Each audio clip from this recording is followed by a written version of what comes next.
వాక్యంలో ఉన్నటువంటి కొన్ని విషయాలను చూద్దాం.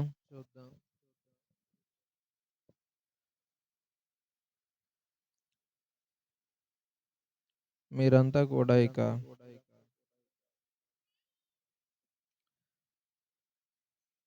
శ్రద్ధగా వినాలి. మాట్లాడకండి దయచేసి. దేవుడు మనతో ఏం మాట్లాడతాడో చూద్దాం.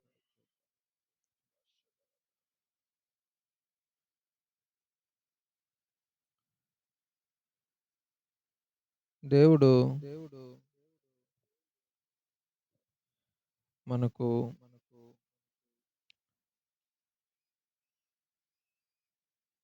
ఏ విధమైనటువంటి సందేశాన్ని ఇస్తారు అనేది చాలా ప్రాముఖ్యం.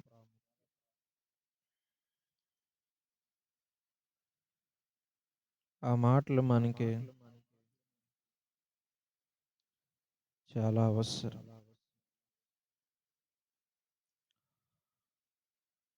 మనం అనేక దినాలుగా విశ్వాసం గురించి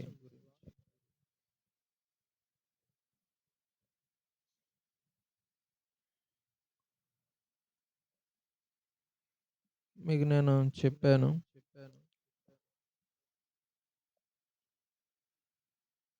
ఒకవేళ ప్రభు ఈరోజు కూడా అదే విషయం గురించి మాట్లాడతారేమో చూద్దాం. ఎందుకంటే దేవుడు ఏం మాట్లాడతాడనేది, ఆయన ఆత్మ ఏం చెప్తారనేది మనం కనిపెట్టాల్సిన అవసరం ఉంది. మనుష్యుల ఇచ్చలలో నుంచి కానివ్వండి, మనుష్యుల ఊహలలో నుంచి కానివ్వండి, మరో మాటలో చెప్పాలి అనంటే రక్త మాంసాల్లో నుంచి వచ్చేటటువంటి విషయాలు, మనుష్య ఆవేశము వలన కలిగే సంగతులనేవి దేవుడు కోరిన, దేవుడు ఆశించిన ఆత్మీయతను దేవుడు ముందు మనలను, దేవుడి సముఖములో మనల్ని నిలబెట్టేటటువంటి, మనము నిలబడడానికి కావలసిన శక్తి కావాలి అనంటే అదేదో జ్ఞానము ద్వారాను, తెలివి ద్వారాను, చెప్పేటటువంటి విషయాల ద్వారా మనకి సంపూర్ణ సిద్ధి అనేది రాదు.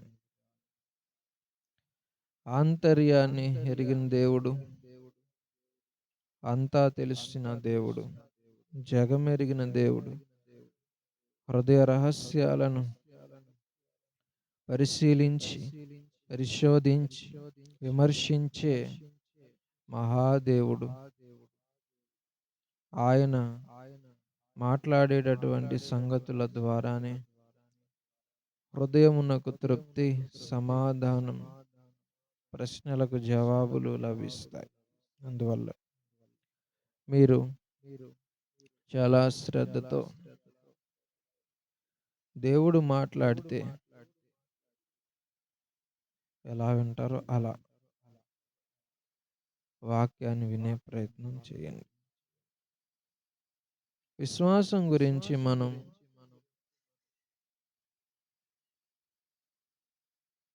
ధ్యానం చేస్తున్న సమయంలో రెండు వేరే సందేశాలను మీకు ఇవ్వాల్సిన అవసరం వచ్చింది. రేదర్ మూడు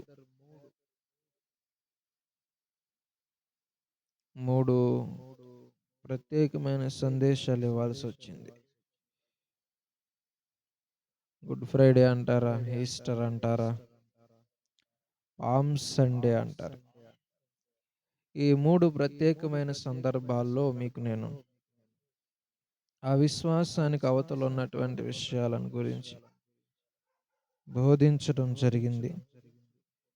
ఈరోజు మళ్ళీ మనం విశ్వాసములోనికి వెళదాం.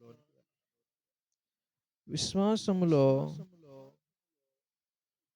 ఉన్నటువంటి అనేకమైన కోణాలు, భాగాలు, దృష్టాంతములు అనేటటువంటి పేరుతో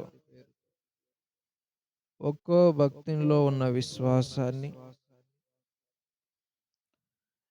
జల్లెడ పడితే మనకి విశ్వాసంలో ఉండే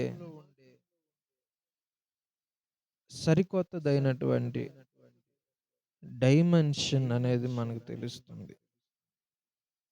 ఒక డైమండ్‌కి, వజ్రానికి చాలా ముఖాలుంటాయి. చాలా కోణాలుంటాయి. అట్లా విశ్వాసానికి కూడా అనేకమైనటువంటి స్వభావాలున్నాయి. ధర్మాలు అంటారు వాటిని. ప్రాపర్టీస్ ఉన్నాయి. అవి ఏ అబ్రహామునో, ఏ హనోకునో ఎవరో ఒకరిని తీసుకొని వారి ద్వారా నేర్చుకునేవి కాదు. ఎవరో ఒకరిలో ఉండేటటువంటి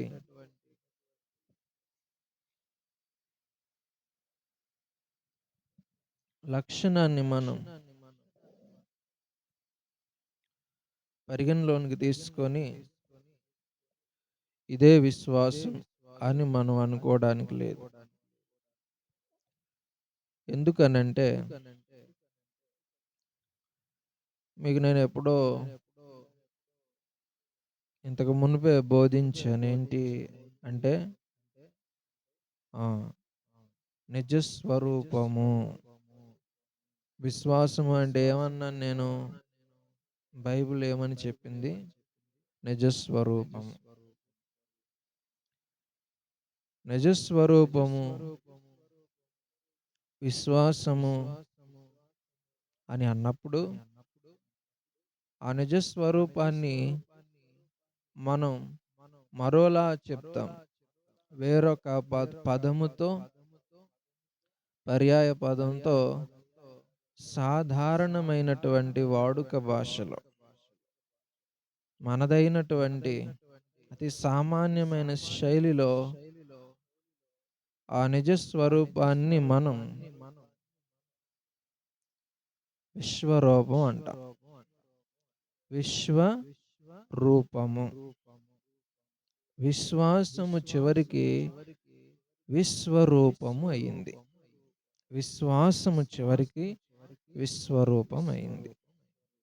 విశ్వము అంటే భూమి మాత్రమే కాదు, చంద్రుడు మాత్రమే కాదు, నక్షత్రాలే కాదు, అంతా ఒక ఆకాశం లేదు.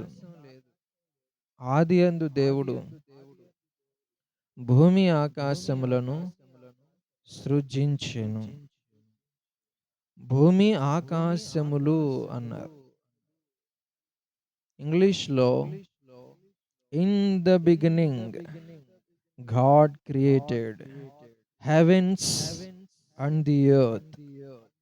హెవెన్స్ అన్నారు అంటే ఆకాశములు ఒకటి లేదు.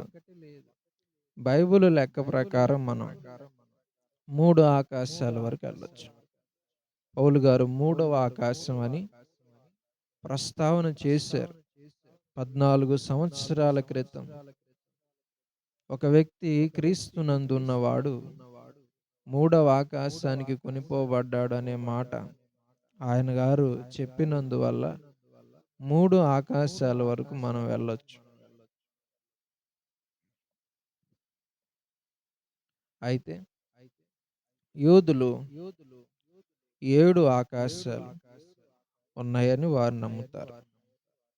మనకు వచ్చిన నష్టం ఏమీ లేదు. 3 ఆకాశాల వరకైతే బైబిల్లో ప్రస్ఫుటముగా ప్రస్తావన చేశారు. అక్కడి వరకు మనకు ఏ డోకా లేదు.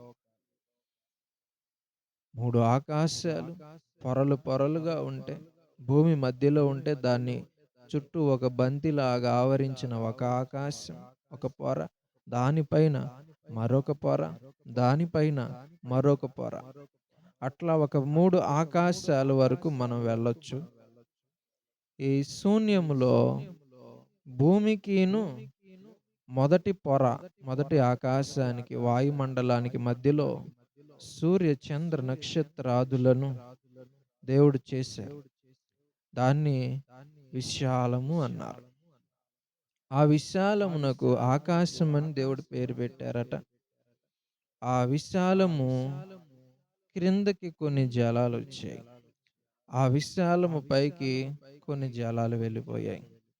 క్రింది జలాలన్నీ భూమిని కప్పి ఉన్నప్పుడు దేవుడు క్రింది జలాలన్నీ కూడా ఒక చోట కూర్చోబడి ఆరిన నేల కనబడును గాకని పలుకగా ఆ ప్రకారం ఆయను అనే వాక్యాన్ని చూసాం మనం ఆదికాండంలో. ఆ విధంగా దేవుడి బిడ్డలారా, ఆకాశము, భూమి మొత్తం కలిపి ఎన్నో ఎన్నెన్నో గెలాక్సీస్ అన్నిటినీ కలిపితేనే ఆ విశ్వం అవుతుంది. భూమి మీద ఉండి ఇదే ప్రపంచం అని మనం అనుకోకూడదు. మనం ఎవరం కూడా భూమి మీద ఉండి ప్రపంచాన్నంతా చూడలేము. ప్రపంచాన్నంతటినీ కూడా చూడాలంటే ఆ ప్రపంచమునకు అవతాలుండాలి. అంటే భూమి మీద ఉండకూడదు. మొదటి ఆకాశం మీద ఉండకూడదు. రెండవ ఆకాశం మీద ఉండకూడదు. పైన ఆకాశమును మీది ఆకాశం అంటారు. అది పరలోకముగా భావించబడుతుంది. ఆ పైన దేవుడు ఉంటాడు. ఆదియందు దేవుడు భూమి ఆకాశములను సృష్టించెను. అంటే దేవుడు సృష్టించాడు. ఈ సృష్టిలో ఆయన లేడు. సృష్టి కంటే ఆ ఎంతో పెద్దవాడాయన. అందువల్ల మీరేం తెలుసుకోవాలంటే ఈ పూట దేవుడి బిడ్డలారా, ఆయన ఆకాశమును సింహాసనముగా చేసుకున్నారు. ఆయన ఆకాశం మీద కూర్చుంటే భూమి ఆయనకు పాదపీఠం అవుతుంది. అంతటి ఆ గొప్ప పట్టజాలని, ఆకాశ మహాకాశాలు పట్టజాలని, అంతరిక్షమే అందుకోలేని అద్వితీయుడైన అద్భుతమైనటువంటి దేవుడు ఉన్నాడు కదా. ఆ దేవుడు మాత్రమే సర్వ సృష్టిని చూడగలడు. ఎందుకంటే అన్నిటికంటే పైగా ఉన్నవాడు, అన్నిటికీ పైగా ఉన్న దేవుడు కాబట్టి ఆయన అన్నిటినీ కూడా చూడగలడు. ఆయన కళ్ళకి అతి సూక్ష్మముగా సమస్తము కనబడితే ప్రతి సూక్ష్మమైనటువంటి వస్తువు కూడా అత్యంత తేటగా ఆయన కనులకు కనబడుతుంది. అంత పైనున్నవాడు మహాదేవుడు అని సంబోధింపబడ్డాడు. దేవుడు బిడ్డలారా, మీకు మచ్చు తునకగా ఒక మాట చెప్తా. మీరిక్కడే ఉంటే మీకు ఏమీ కనపడదు. ఆ డాబా ఎక్కితే అన్నీ కనపడతాయి. ఈ చుట్టుపక్కల ఉన్నవన్నీ కూడా. ఓ 10 అంతస్తుల పైకి వెళ్తే పెదపాడు అంతా కనపడుతుంది. చుట్టుపక్కల ఉన్న ఊర్లు కనపడతాయి. విమానం ఎక్కేసి మేఘాల దాకా వెళ్ళిపోతే మీరు ఆంధ్రప్రదేశ్ని చూసేయగలరు. అంత ఎత్తుకెళితే. ఇంక అంతరిక్షంలోకి వెళ్ళిపోతే ఇక భూమి ఒక బంతిలాగా మీ కళ్ళకు కనబడుద్ది. మీరు దూరం వెళ్ళే కొద్దీ మీ దృష్టి పెరుగుతుంది.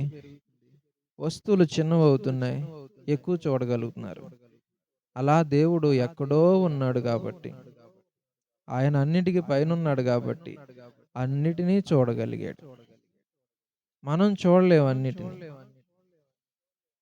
ఇవన్నీ ఎందుకు చెప్పారు తమరు అంటే, దేవుడు మాత్రమే చూడగలిగినది విశ్వము. దేవుడు మాత్రమే చూడగలిగినది విశ్వం. విశ్వం అంటారు భూమిని, ఆకాశాన్ని, సూర్యచంద్ర నక్షత్రాదులను సమస్తమును కలిపి ఎన్నో పాల పుంతలన్నారు. ఎన్నెన్నో పేర్లు పెట్టారు. బ్లాక్ హోల్స్ అంటారు. రకరకాలైనటువంటివి విశ్వంలో ఉన్నాయి. అంతరిక్షంలో ఉన్నాయి. వాటన్నిటిని కలిపి విశ్వము అంటారు. ఈ విశ్వాన్ని మనం చూడలేం గదా! విశ్వమునకు అవతలున్నవాడే చూడగలడు సమస్తమును. అంటే విశ్వరూపము, పూర్తి రూపము, సంపూర్ణ స్వరూపము, సమగ్రమైనటువంటి రూపాన్ని మనం చూడగలిగితే అప్పుడు దాన్ని విశ్వరూపం అంటారు. నిజ స్వరూపం అంటారు. అసలు రూపం అంటారు. పూ పూర్తి రూపం అని మనం అనుకోవచ్చు. ఇవన్నీ ఎందుకు చెప్పానంటే, ఆ పూర్తి రూపాన్ని అన్ని కోణాల్లో మనం చూస్తేనే చూసినట్లవుతుంది. అట్లా దేవుడే విశ్వాసమైనప్పుడు, సృష్టి అంతటికి పైగా సృష్టి అంతటికంటే పెద్దవాడిగా పరిమాణంలో, ఆకారంలో ఉన్నవాడిని చూడాలంటే ఒక్క వ్యక్తిలో ఎలా చూడగలం? ఒక అబ్రహాము విశ్వాసంలో సంపూర్ణంగా దేవుడు మనకు బయలుపరచబడతాడా? అబ్రహాములో కొంతుంటాడు. మోషేలో కొంతుంటాడు. దావీదులో కొంతుంటాడు. భక్తులందరిలో కూడా కొంత కొంత చొప్పున దేవుడు ఉంటాడు కాబట్టి వాళ్ళందరినీ కూడా మనం కలగలిపి వారిలో ఉన్నటువంటి విశ్వాసాన్ని అంతటినీ కూడా ఒక దగ్గరికి చేర్చినప్పుడు దేవుడు మనకి పూర్తిగా అర్థమవుతాడు. హల్లెలూయా అని చెప్పండి. మీకు ఏమైనా అర్థమైందంటారా? హల్లెలూయా అని చెప్పండి. ఆ! మీకు నేను చెప్తాను. సృష్టి ఎలా ఉంటుంది? దాని యొక్క ఆవిర్భావము, నిర్మాణ క్రమము అన్నీ కూడా చెప్తాను. దాని అంతాన్ని కూడా మీకు నేను ఎప్పుడు, ఎలా అనే విషయాలు కూడా మీకు నేను రాను రాను, పోను పోను రాబోయే రోజుల్లో చెప్తాను మీకు. మీకు నేను విశ్వాసం గురించి బోధిస్తున్నాను. విశ్వాసము అంటేనే విశ్వరూపము అంటున్నా. దానికి నేను మీకు ఎన్నో ఉదాహరణలు చెప్తూ చెప్పా. ఒక అద్దం నా ముందు ఉంటుంది. ఉంటుంది గదా! నా ముందు భాగాన్ని నేను అందులో చూడొచ్చు. దాన్ని బొమ్మ, ఛాయ అంటారు. అవునా? ముందు భాగం నాకు కనిపించింది. వెనక భాగాన్ని చూడగలనా? ఆ! అబ్రహాము విశ్వాసాన్నే పరీక్షిస్తే దేవుణ్ణి ముందు నుంచి చూసినట్లు. మోషే అన్నాడు దేవుడితో, దేవుడితో మోషే అన్నాడు, నీ మహిమను చూడనివ్వు అంటే దేవుడు, నన్ను చూసి ఎవడో బతకడురా. కాబట్టి ఆ బండ సందులో ఉండు, నా వెనక భాగాన్ని చూస్తావన్నాడు. మోషే నిజంగానే దేవుడి యొక్క వెనక భాగాన్ని మాత్రం చూశాడండి. అంటే పూర్తి రూపం చూడడం అంటే ఏంటో మీకు ఊరికే చెప్తున్నా, ఒక అవగాహన కల్పిస్తున్నా. నా ముందు అద్దం ఉంది. నేను నిజ స్వరూపాన్ని, విశ్వాసమనున్నది నిరీక్షింపబడే వాటి యొక్క నిజ స్వరూపం అదృశ్యమైనవి ఉన్నాయి అనడానికి రుజువు అన్నాడు. రుజువు అంటే ఛాయ, ముద్ర, గుర్తు. నా ముందున్నటువంటి అద్దంలో నా ఛాయను చూశాను. అది ఛాయ. నేను నిజస్వరూపం. ఈ నిజస్వరూపం యొక్క ఒక కోణాన్ని, ఒక యాంగిల్‌నే చూపించింది అర్థం. ఇంకొక యాంగిల్‌లో చూడాలంటే సైడ్ యాంగిల్‌లో కుడి పక్కన ఒక అద్దం పెట్టాలి. ఎడమ పక్కన ఒక అద్దం పెట్టాలి. వెనక భాగంలో ఒక అద్దం పెట్టాలి. నేను చూసుకోవడానికి నన్ను, నాకు నేనే కనపడను. నాకు నేను కనపడుతున్నా? నా వెనక భాగం నాకు కనబడుతుందా? నా జుట్టు, నా తల నాకు కనపడద్దా? నన్ను నేనే సంపూర్ణంగా చూసుకోలేను. నన్ను నేను చూసుకోవాలంటే ఏ బార్బర్ షాపులోకి వెళ్తే ఆడు చుట్టూ అద్దాలు పెడతాడు. వెనక ముందు మొత్తం అన్నీ కనపడతాయి. చూసారండి? ఆ! అన్ని చూసినా సరే ఛాయలే చూస్తున్నా నేను. ఆ ఛాయలన్నీ ఏవండి పోగు చేస్తే నా రూపం వస్తది. హల్లెలూయా అని చెప్పండి అందరూ ఒకసారి. అట్లాగా భక్తులందరి జీవితాల్లో ఉన్న విశ్వాసం యొక్క క్వాలిటీ, ఆ లక్షణం చూస్తే అప్పుడు నిజస్వరూపము, దేవుడి యొక్క నిజస్వరూపాన్ని మనం అర్థం చేసుకోగలం. అవునా గాదా? మీరెప్పుడైనా చూసారా? ఒకే వీడియోలో ముక్కలు ముక్కలుగా జేసి ఏవండీ ఒక పక్కనేమో మీరు చూడలేదా? సీసీ కెమెరాలు పెడతారు షాప్‌లో. ఆ టీవీలో ఆ! పైనుంచి ఒక వ్యూ ఉంటది. కస్టమర్స్ దగ్గర ఒకటి ముక్కలు ముక్కలు చేసి పెడతారు. బాక్సుల్లో కనబడుతుంటాయన్నమాట. హ్మ్. టీవీలో చూపిస్తారు. సీసీ కెమెరాలు పెట్టినప్పుడు. అంటే ఒకేసారి ఆ మనిషిని చూడలేం మనం. హల్లెలూయా చెప్పండి. హల్లెలూయా. మీకేమన్నా అర్థమవుతుందా? అర్థమవుతుందా? ఇటు చూస్తారు ఒకసారి. ఇదిగో ఇప్పుడు వీడున్నాడు. నన్ను చూడాలంటే చూడగలడు. నా వెనక భాగాన్ని ఆడు చూడాలంటే చూడగలడా? వాడు నా వెనక భాగాన్ని చూడాలంటే అక్కడున్నవాడు, వాడు అక్కడ కూడా ఉండాలాడు. అక్కడ కూడా ఉండాలి. అక్కడ కూడా ఉండాలి. అప్పుడే చూడగలడు. అలా ఈ ప్రపంచంలో ఒకేసారి ఏకకాలంలో ఒకే దేవుడు అంతటా ఉంటాడు. దేవుడొక్కడే ఉంటాడు. మనుషులెవరు ఉండలేరు. మీ అందరికి అర్థమైందా? దేవుడు మాత్రమే చూడగలడు. అంతటా. కూర్చుండుట, లేచుట, పడుకొనుట, ఆలోచించడం, ముందు వెనక మొత్తం చూడగలడు. అంతటా ఉంటాడాయన. పరలోకంలోనూ ఉంటాడు, భూలోకంలోనూ ఉంటాడు. ఎక్కడికెళ్ళినా దేవుని యొక్క సన్నిధి ఉంటూనే ఉంటది. ఆయన ఒక్కడే చూడగలడు. మనం చూడలేమలా. మీ అందరికి అర్థమైందని నేను అనుకుంటున్నాను. ఇవన్నీ ఎందుకు చెప్తున్నానంటే దేవుడు బిడ్డలారా, విశ్వాసాన్ని ఒక వ్యక్తిని బట్టి మనం అర్థం చేసుకోలేమండి. అందరినీ తనిఖీ చేస్తే అప్పుడు దేవుడు అర్థమవుతాడు. హల్లెలూయా అనండి అందరూ ఒకసారి. హల్లెలూయా. ఆ! మీ అందరికి అర్థమయ్యేలా చెప్పనా? మన పోలికలో అనండి. మన పోలికలో మన స్వరూపమందు నరులను చేద్దామన్నాడు దేవుడు. ఆదికాండంలో అన్నాడా? మన స్వరూపమందు మన పోలికలో నరులను చేద్దామన్నాడు. దేవుడు ఒక్కడా అనేకమా? దేవుడు ఒక్కడేనా? మనం అని ఎందుకన్నాడు? మనము అనే మాట ఎందుకు వాడాడు? తెలుసా మీకు? ఆ! మనము అని ఎందుకు వాడాడంటే, నువ్వెవరి పోలిక? ఈయనెవరి పోలిక? ఎవరి పోలిక? అహా!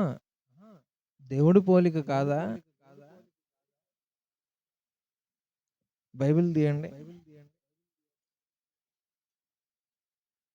దేవుడు మన పోలిక చొప్పున మన స్వరూపమందు నరులను చేద్దాము అనుకున్నాడు. అది చదవండి.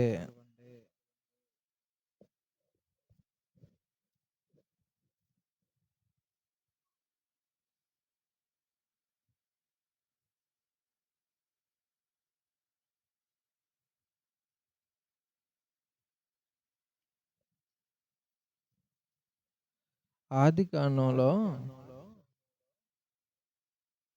తీసి చూడండి. 2వ అధ్యాయం.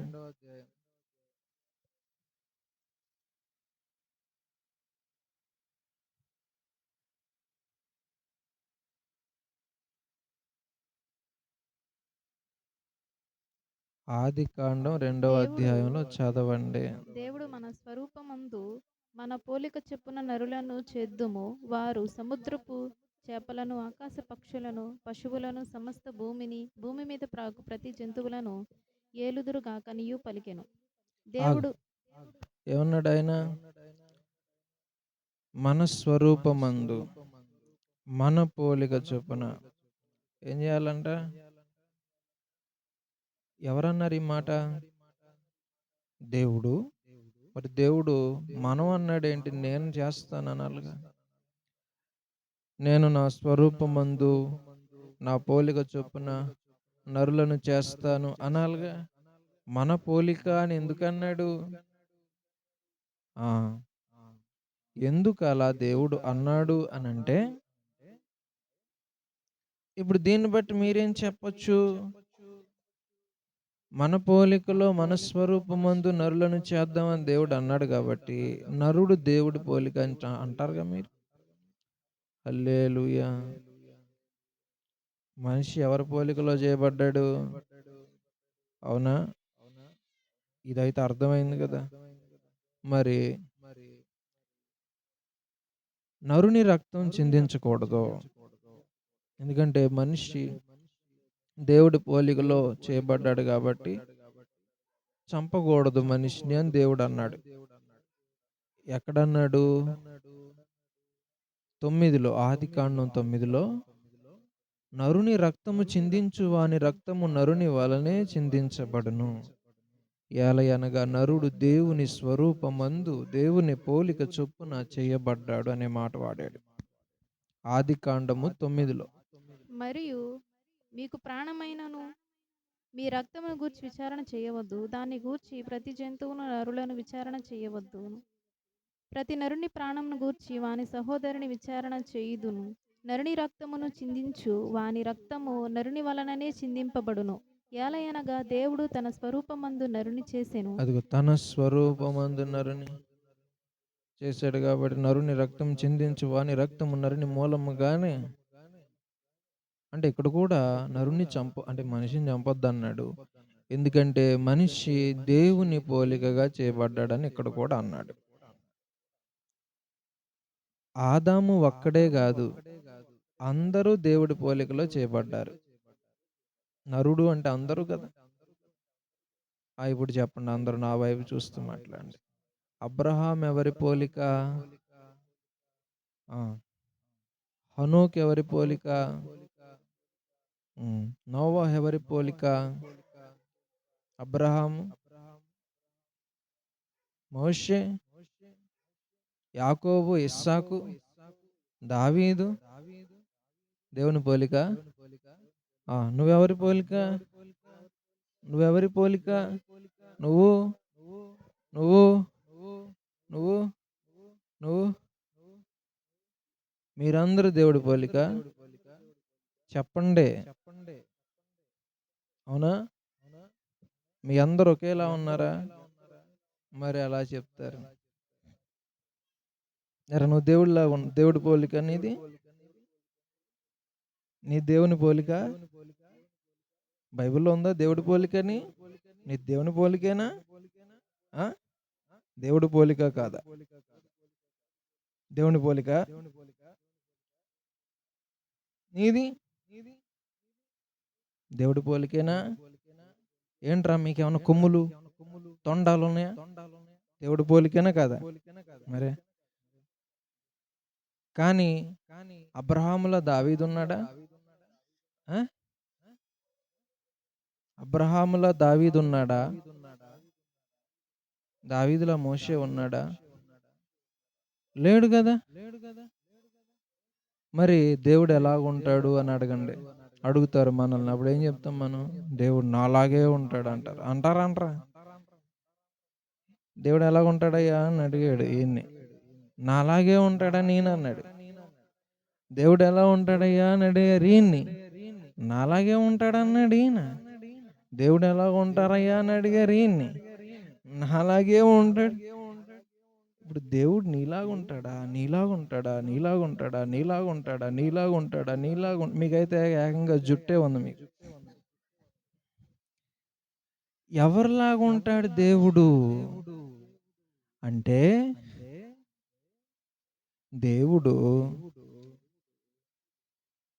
దేవుడు ఆది కాండములో ఒకేసారి చాలా భాగాలుగా విడిపోయి తనలో తాను అనుకుంటున్నాడు ఇలాగా. ఏమని? నేను నా పోలికలో నా స్వరూపమందు నరులను చేస్తాను అని. ఆయన విడిపోయాడు కాబట్టి అదేమైంది చెప్పండి? మన స్వరూపమందు, మన పోలికలో నరులను చేద్దాం. హల్లెలూయా అని చెప్పండి. మీకేమన్నా అర్థమవుతుందంటారా? అర్థమవుతుందా? చూస్తున్నారా ఇటు? దేవుడు ఒక ముఖం కలిగి లేడు. ఎన్నో ముఖాలు ఆయనలో ఉన్నాయి. దేవుడికి ఒక స్వరం లేదు. ఎన్నో స్వరాలు కలిపితే దేవుడి స్వరం. ఎన్నో ముఖాలు కలిపితే దేవుడి ముఖం. అప్పుడు మీరనొచ్చు, అలాగైతే అన్ని ముఖాలు కలిసిపోతే ఏ ముఖం అని మాకు తెలుస్తదయ్యా అని మీరంటారు. మీకు ఆ బాధ అక్కర్లేదు. మీరు ఒకవేళ పొరపాటున రేపు పరలోకం వెళితే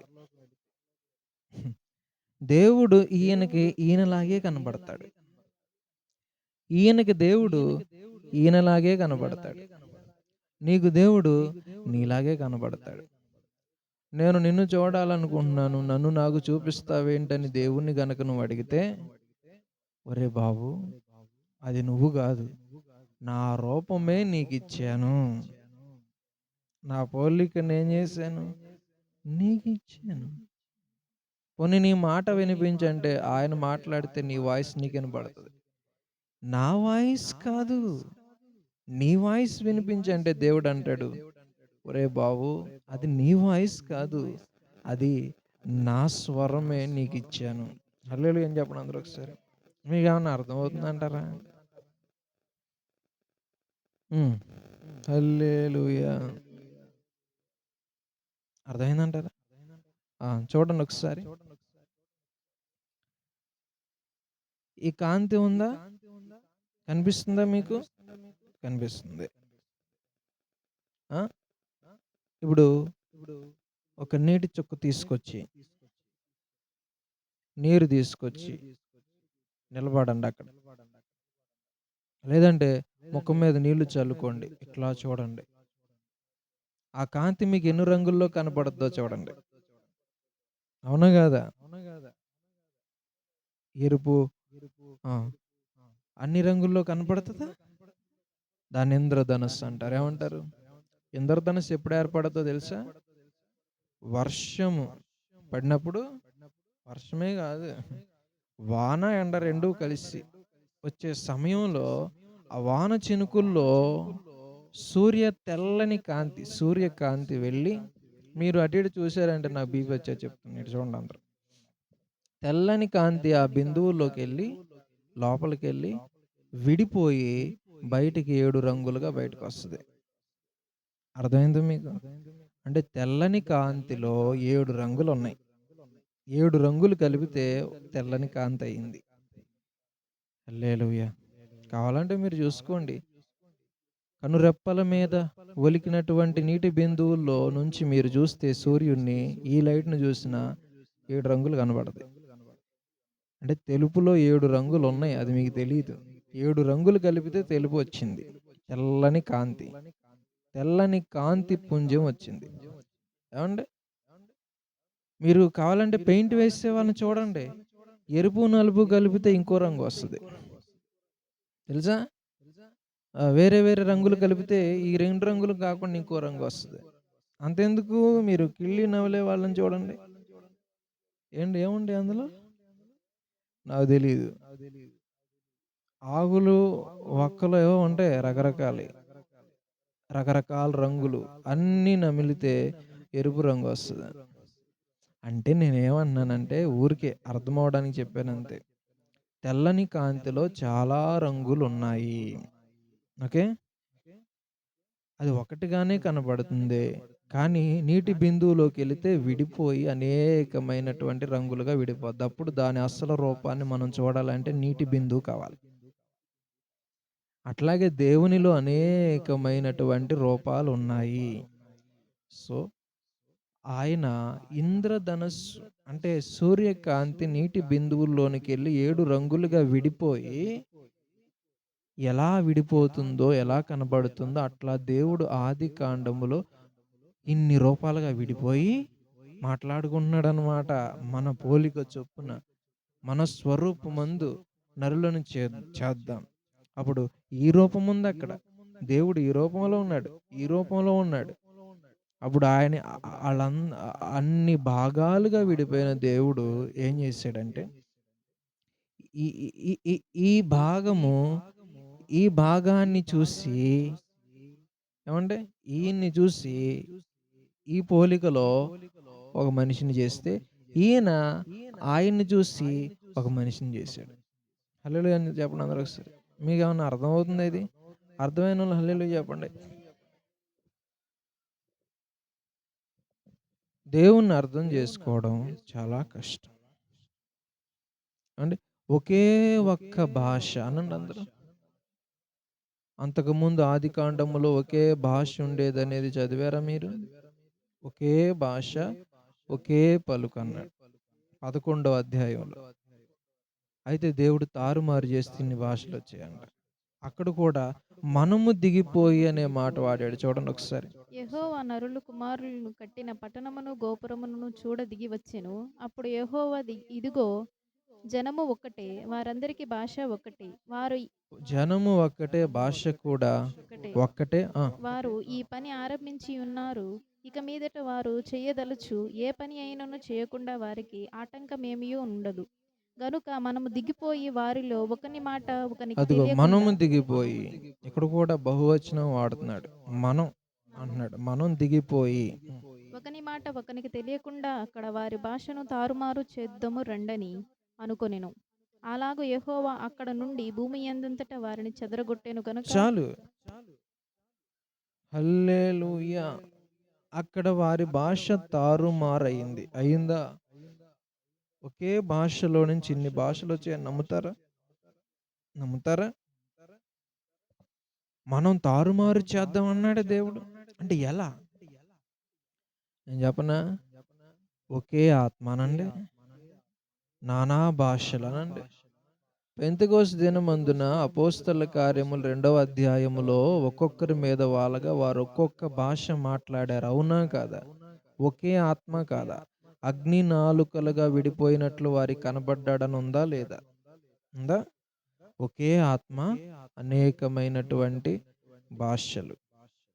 అట్లాగే ఆదికాండంలో కూడా వారిలో ఒకరి భాష ఒకరికి తెలియకుండా తారుమారు చేయడం అంటే అర్థం ఏంటంటే, వారందరిలో దేవుని ఆత్మ విడిపోయి ఒకరిలోనేమో ఉర్దూ మాట్లాడే భాషగా, ఉర్దూ భాష మాట్లాడే ఆత్మగా, ఇంకొకరిలో హెబ్రీ భాష మాట్లాడే ఆత్మగా, ఇంకొకరిలో గ్రీకు భాష మాట్లాడే ఆత్మగా, ఇంకొకరిలో తెలుగు మాట్లాడే ఆత్మగా ఆయన విడిపోయి వారిలోనికెళ్ళి ఆయనే మాట్లాడుతుంటే ఒకరి భాష ఒకరికి అర్థం కాల. మీ అందరికి అర్థమైందా? ఇట్లా దేవుడు విడిపోయి భాషలను ఏం చేశారు? తారుమారు చేశారు. అన్ని భాషలు కలిపితే ఒక భాష అవుద్ది. తెలుసా మీకు? ఎందుకని? ఒక్క భాష నుంచే అన్ని భాషలు వచ్చాయి. హల్లెలూయా. మీ రియాక్షన్ అయితే నాకేం అర్థం కావట్లేదు. ఏరా ఏమన్నా అర్థమవుతుందంటే వీళ్ళకి? అర్థమవుతుందా? బిగ్గరగా చెప్పండి హల్లెలూయా అని. ఓకే. అది కూడా ప్రమాదమే మనకి. తెలుగు అనండి, తమిళ్ అనండి. వేరే వేరే భాషల అయితే దీన్ని మనం ఏమంటాం తెలుగులో? సరే బైబిలే, కాకపోతే పుస్తకం ఇది. ఏంటిది? పుస్తకం. దీన్ని తమిళ్లో పుత్తకం అంటారు. ఏమంటారు? నిజమే. ఏమంటారు? ఒకేలా ఉందా లేదా? పుస్తకంలో స్థా తీసేసి తా పెట్టి కా తీసి గా పెట్టి తారుమారు చేస్తే ఇంకొక పదం వచ్చేసి ఇంకొక భాషలోకి వెళ్ళిపోయాము లేదా? చెప్పరేంటి? అదే. ఇందులో పేపర్లు ఉంటాయి కదా, ఉంటాయా? ఆ పేపర్లు మనం ఏమంటాం?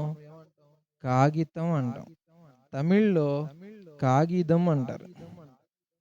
కాగితం, కాగితం అన్నాం మనం, వాళ్ళు కాగితం అన్నారు. తా తీసి కా పెడితే ఏమైపోయింది? భాష మారిపోయింది. తారుమారు అంటే అర్థం ఏంటంటే ఇటు దాటి అటు ఇటు పెట్టాడని అర్థం అక్షరాలు. భాషలేమైపోయినాయి? మారిపోయాయి.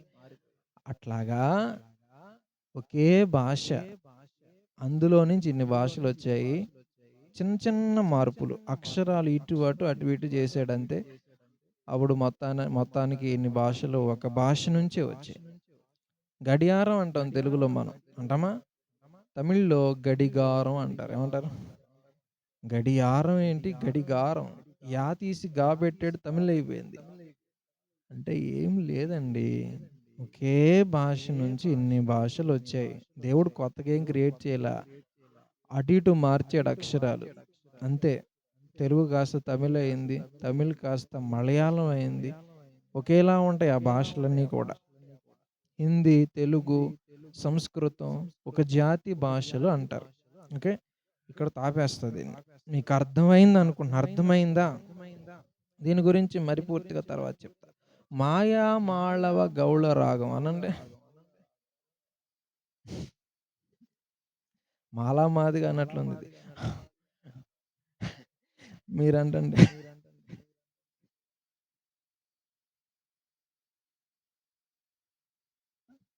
మాయా మాళవ గౌళ రాగం. ఒకే రాగం ఇది సంగీతంలో. ఆ ఒక్క రాగం నుంచి ఇన్ని రాగాలొచ్చినియి. కళ్యాణి రాగం, నటభైరవి, ఏవండీ? భీంపలస్, మేచ కళ్యాణి, మోహన రాగం, శంకరాభరణం, శివరంజని ఎన్ని రాగాలు. ప్రతి పాట ఏదో ఒక రాగంలో ఉంటది. ఎట్లా వచ్చినాయి తెలుసు ఇయన్నీ? ఒకే రాగం. తల్లి రాగం అంటారు. దాన్ని మాయా మాళవ గౌళ రాగం. అంటే అది తల్లి రాగం. దాని పేరది. ఎట్లా అంటే సరి గ మ ప ద ని 7 ఉన్నాయి కదా మెట్లు. ఒక దాంట్లో సరి గ మ పదనే ఉంటాయి. ఇంకో దాంట్లో సరిగా పద అంతే నోట్స్. ఇంకో దాంట్లో సగమ పదని. అంటే అక్షరాలు కొంచెం తీసేయడం, మార్చేయడం ద్వారా ఆ 7 మెట్లుంటాయి. సరిగమ పదని. అందులో నుంచే కొన్ని తీసేయడం, కొన్ని కలపడం ద్వారా ఇన్ని రాగాలు పుట్టుకొచ్చాయి. హల్లెలూయా! రాగాలు ఎన్నున్నాయని అడుగుతారా? రోగాలు ఎన్నున్నాయో రాగాలన్నున్నాయి. బోలెడన్ని రాగాలున్నాయి. ఇయన్నీ ఎందుకు చెప్పారు బాబు మీరంటే, ఒక రాగం నుంచి ఇన్ని రాగాలు ఎట్లా వచ్చాయో, ఒక భాష నుంచి ఇన్ని భాషలు ఎట్లా వచ్చాయో, అట్లాగే దేవుని ఒక్క ముఖములో నుంచి ఇన్ని ముఖాలొచ్చాయి. దేవుడి ఒక్క స్వరములో నుంచి ఇన్ని స్వరాలొచ్చాయి. హల్లెలూయా!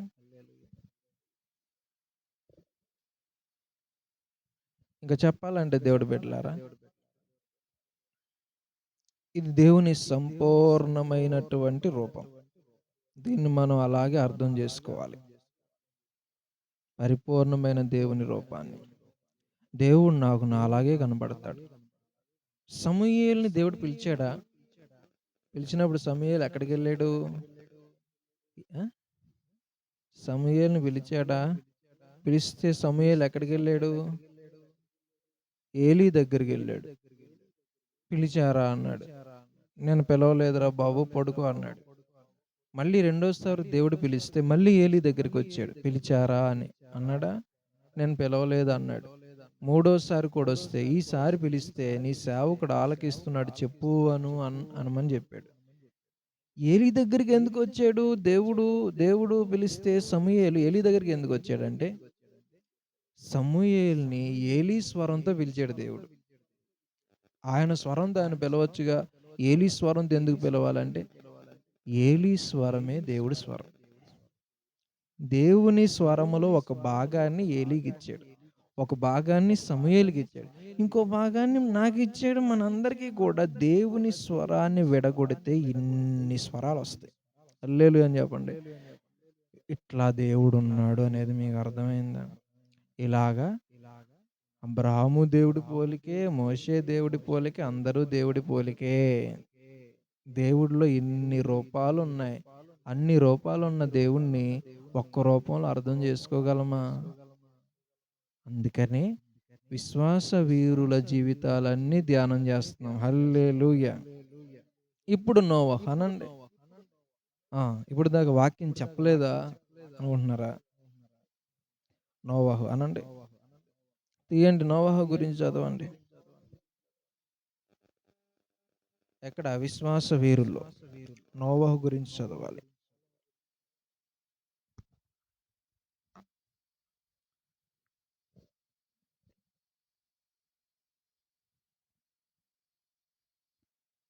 విశ్వాసమును బట్టి నోవాహు అదివరకు చూడని సంగతులను గూర్చి దేవుని చేత హెచ్చరింపబడి అది భయభక్తులు వరకు గలవాడై చూడని సంగతులను గురించి దేవుడి చేత హెచ్చరింపబడి భయభక్తులు గలవాడై తన ఇంటి వారి రక్షణ కొరకు ఒక ఓడను సిద్ధము చేసెను. అందువలన అతడు లోకము మీద నేరస్థాపన చేసి విశ్వాసమును బట్టి కలుగు నీతికి వారసుడాయెను. చాలు. నోవహు ఏంటంటే విశ్వాసం ఈయనకి ఉంది. ఈయన విశ్వాసం ఏంటో చూద్దామా? చూద్దాం. ఈ విశ్వాసంలోని యాంగిల్ ఏంటో చూద్దాం. ఏంటంటే ఓడ కట్టాడండి. ఏం కట్టాడు? అది వరకు చూడని సంగతులను గురించి ఈయన విని ఓడ కట్టాడంట. అది వరకు చూడని సంగతులు ఏంటి? జలప్రళయమేగా. అప్పటిదాకా జలప్రళయం భూమి మీదకి వచ్చిందా? రాలేదు. ఇప్పుడు వస్తుందంటే ఎవరైనా నమ్ముతారా? నమ్మరు. వాళ్ళు నమ్మలేదు. ఎవరో? వాళ్ళందరూ నమ్మలా. జలప్రళయం వచ్చేస్తుందంట. నోవహుతో దేవుడు చెప్పాడంట. వాళ్ళు నమ్మలేదు. భూమి మీద వాన రాలేదు అంటారు అందరూ. ఏమంటారు? అది వరకు చూడని సంగతులను ఉందా అక్కడ? ఉందా? అంటే భూమి మీదకి నీరు రాలేదు అన్నట్లు ఉంది కదా అప్పటి వరకు, నోవహు కాలం వరకు. అలాగే ఉందా? అయితే దేవుడి బిడ్డలారా, మీరేం తెలుసుకోవాలంటే భూమి మీదకి అప్పటిదాకా వాన రాలేదు కాబట్టి అది వరకు చూడని సంగతులు అన్నారు జలప్రళయం గురించి అని అందరూ అంటారు. అయితే మీరేం తెలుసుకోవాలండి ఈ పూట? వాన రాకపోతే పంటలు పండుతాయా?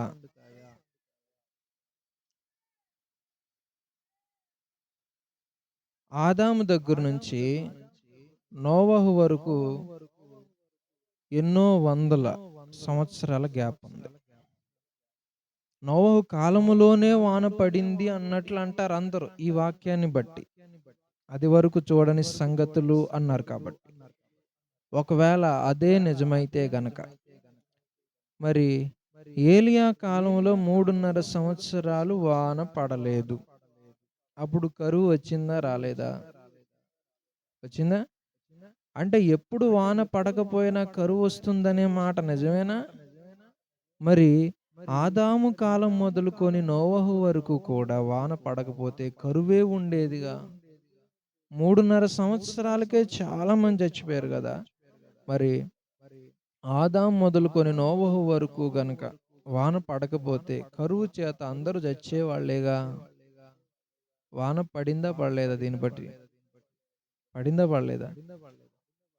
వాన పడకపోతే ఎవరైనా బ్రతుకుతారా? పంటలు పండుతాయా? అవునా? 3.5 సంవత్సరాలు ఏలియా కాలంలో వాన పడనందుకే నానా బాధలు పడ్డారు, కరువు వచ్చేసింది. మరి ఇప్పుడు అట్లాగే దేవుడి బిడ్డలారా, ఆది కాండంలో ఆదాము మొదలుకొని నోవహు వరకు వాన ఎప్పుడు పడకపోతే గనక కరువు ఎట్లా ఉండేది? చచ్చిపోయేవాళ్ళు. 200 సంవత్సరాలు బ్రతకరు. అంటే మీకేం అర్థం అవ్వాలంటే వాన పడింది. కావాలంటే మీకు చూపిస్తాను చూడండి. ఇర్మియా గ్రంథం 51లో అనుకుంటా చూడండి. అక్కడ ఉంటుంది. దేవుడు భూమి అంతముల నుంచి ఆవిరి ఎక్కజేయును. ఆది కాండం 2లో ఏముంటుందో చూడండి ఒకసారి. 2లోనే వాన పడింది. ఆది కాండం 2లో చూడండి. అంతకు మునుపు దేవుడు భూమి మీద వాన కురిపింపలేదు, భూమిని సేద్యపరచుటకు నరుడు లేడు, భూమిలో నుండి ఆవిరి లేచి నేల అంతటిని తడిపెను అనే మాట ఉంటుంది చూడండి. అప్పుడు బంకమట్టి అవుద్ది కదా, అందులో నరుని, ఆ మట్టిలో నుంచి నరుని దేవుడు చేశాడు. రెండవ అధ్యాయం ఆదికాండం చదవండి మీరు. చదవండి. అక్కడుంటది మీరు స్టార్టింగ్‌లోనే దొరుకుద్ది చదవండి. ఆదికాండం 2.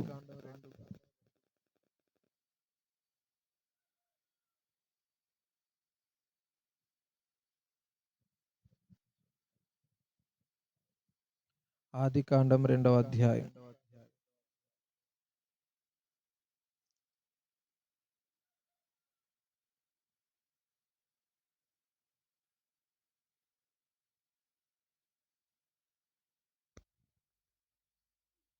అది వరకు పొలమందలి ఏ పొదయు భూమి మీద నుండలేదు.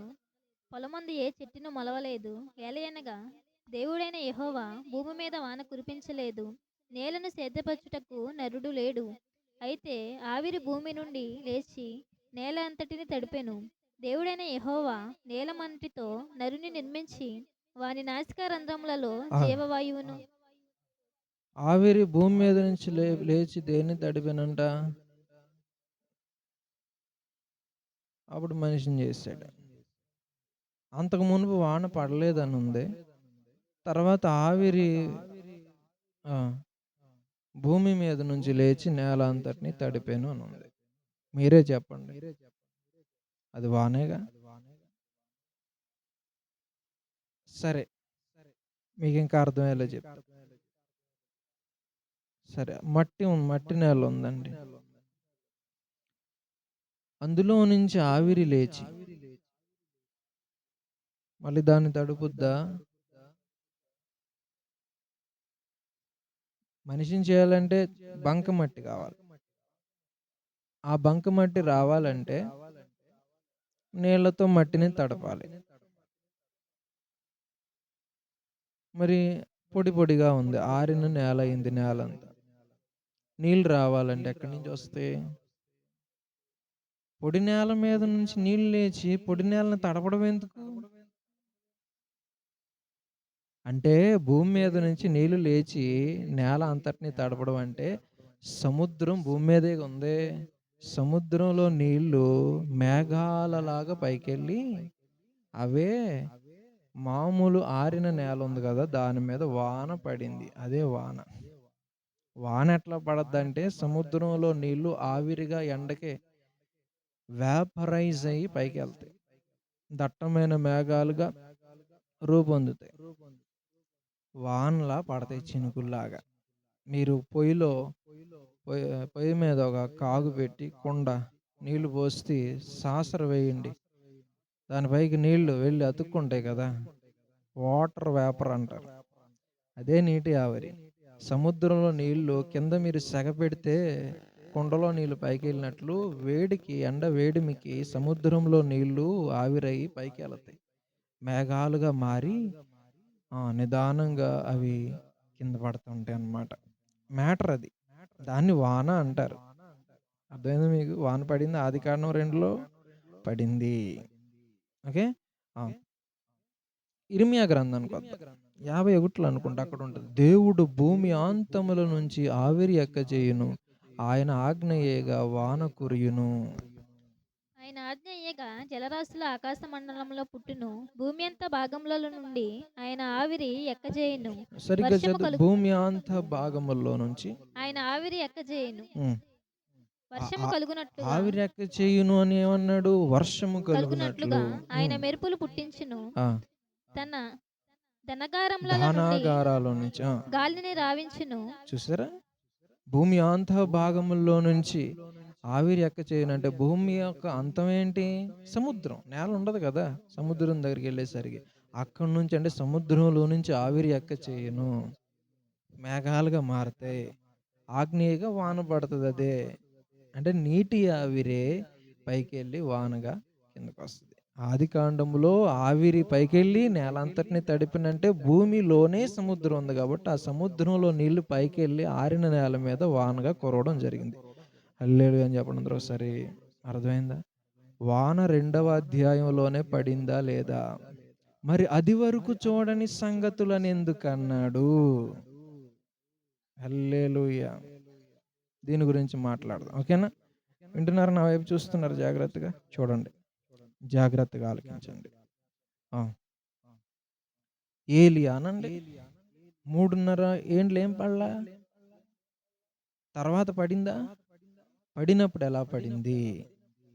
18 రాజుల మొదటి గ్రంథం 18లో చివరిలో ఉంటది. ఏలియా మోకాళ్ళ మధ్యలో తలకాయ పెట్టుకుంటాడు. మోకాళ్ళ మధ్యలో తలకాయ పెట్టుకొని ఆయన ప్రార్థన చేస్తారు. ఎన్నిసార్లు? 7 సార్లు.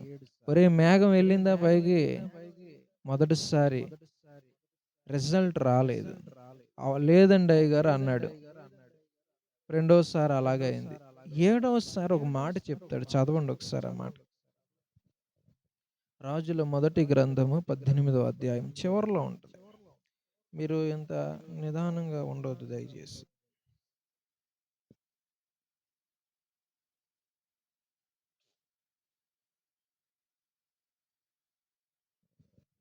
ఏడవ మారు అతడు చూచి, ఇదిగో మనిషి చెయ్యి ఎంత చిన్న మేఘము ఒక 2 వాక్యాలు వెనక్కి. ఆహాబు భోజనము చేయబోయెను గాని ఏలియా కర్మేలు పర్వతము మీదికి పోయి నేల మీద పడి ముఖము మోకాళ్ళ మధ్య ఉంచుకొనెను.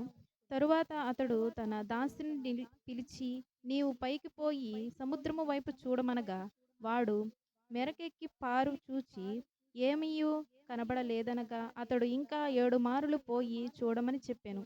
7వ మారు అతడు చూచి, ఇదిగో మనిషి చెయ్యి అంత చిన్న మేఘము సముద్రము నుండి మనిషి చెయ్యంత చిన్న మేఘము సముద్రము నుండి పైకి ఎక్కుచుందనెను. చూసారండి? సముద్రం మీద నుంచి పైకి ఎక్కుచున్నది.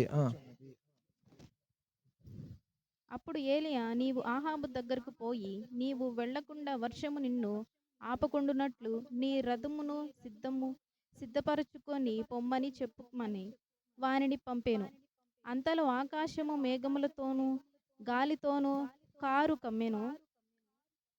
ఇంకేంటి? వాన పడద్ది. మోపైన వాన కురిసెను గనుక చూసారా? ఆహాబు మోపైన వాన కురిసెను. మీకేం అర్థం అవ్వాలి? సముద్రంలో నుంచి మేఘం వెళ్ళిందంట. అంటే సముద్రంలో నీళ్లు నీటి ఆవిరిగా మారితే దాన్నే మేఘం అంటారు. అది పైకి వెళ్ళి మోపైన వాన పడిందంట. వాన అంటే ఏంటో అర్థమైందా? బైబిల్ సపోర్ట్ చేస్తున్న దీన్ని. సముద్రంలో నుంచి ఆవిరి వెళ్ళి ఆరిన నేల మీద పడితే దాన్నే వాన అంటారు. ఈ ఆవిరి పైకెళ్ళి మేఘముగా మారి ఆరిన నేల మీద పడుతుందన్నమాట. ఇదే ఆదికాండం 2లో జరిగింది.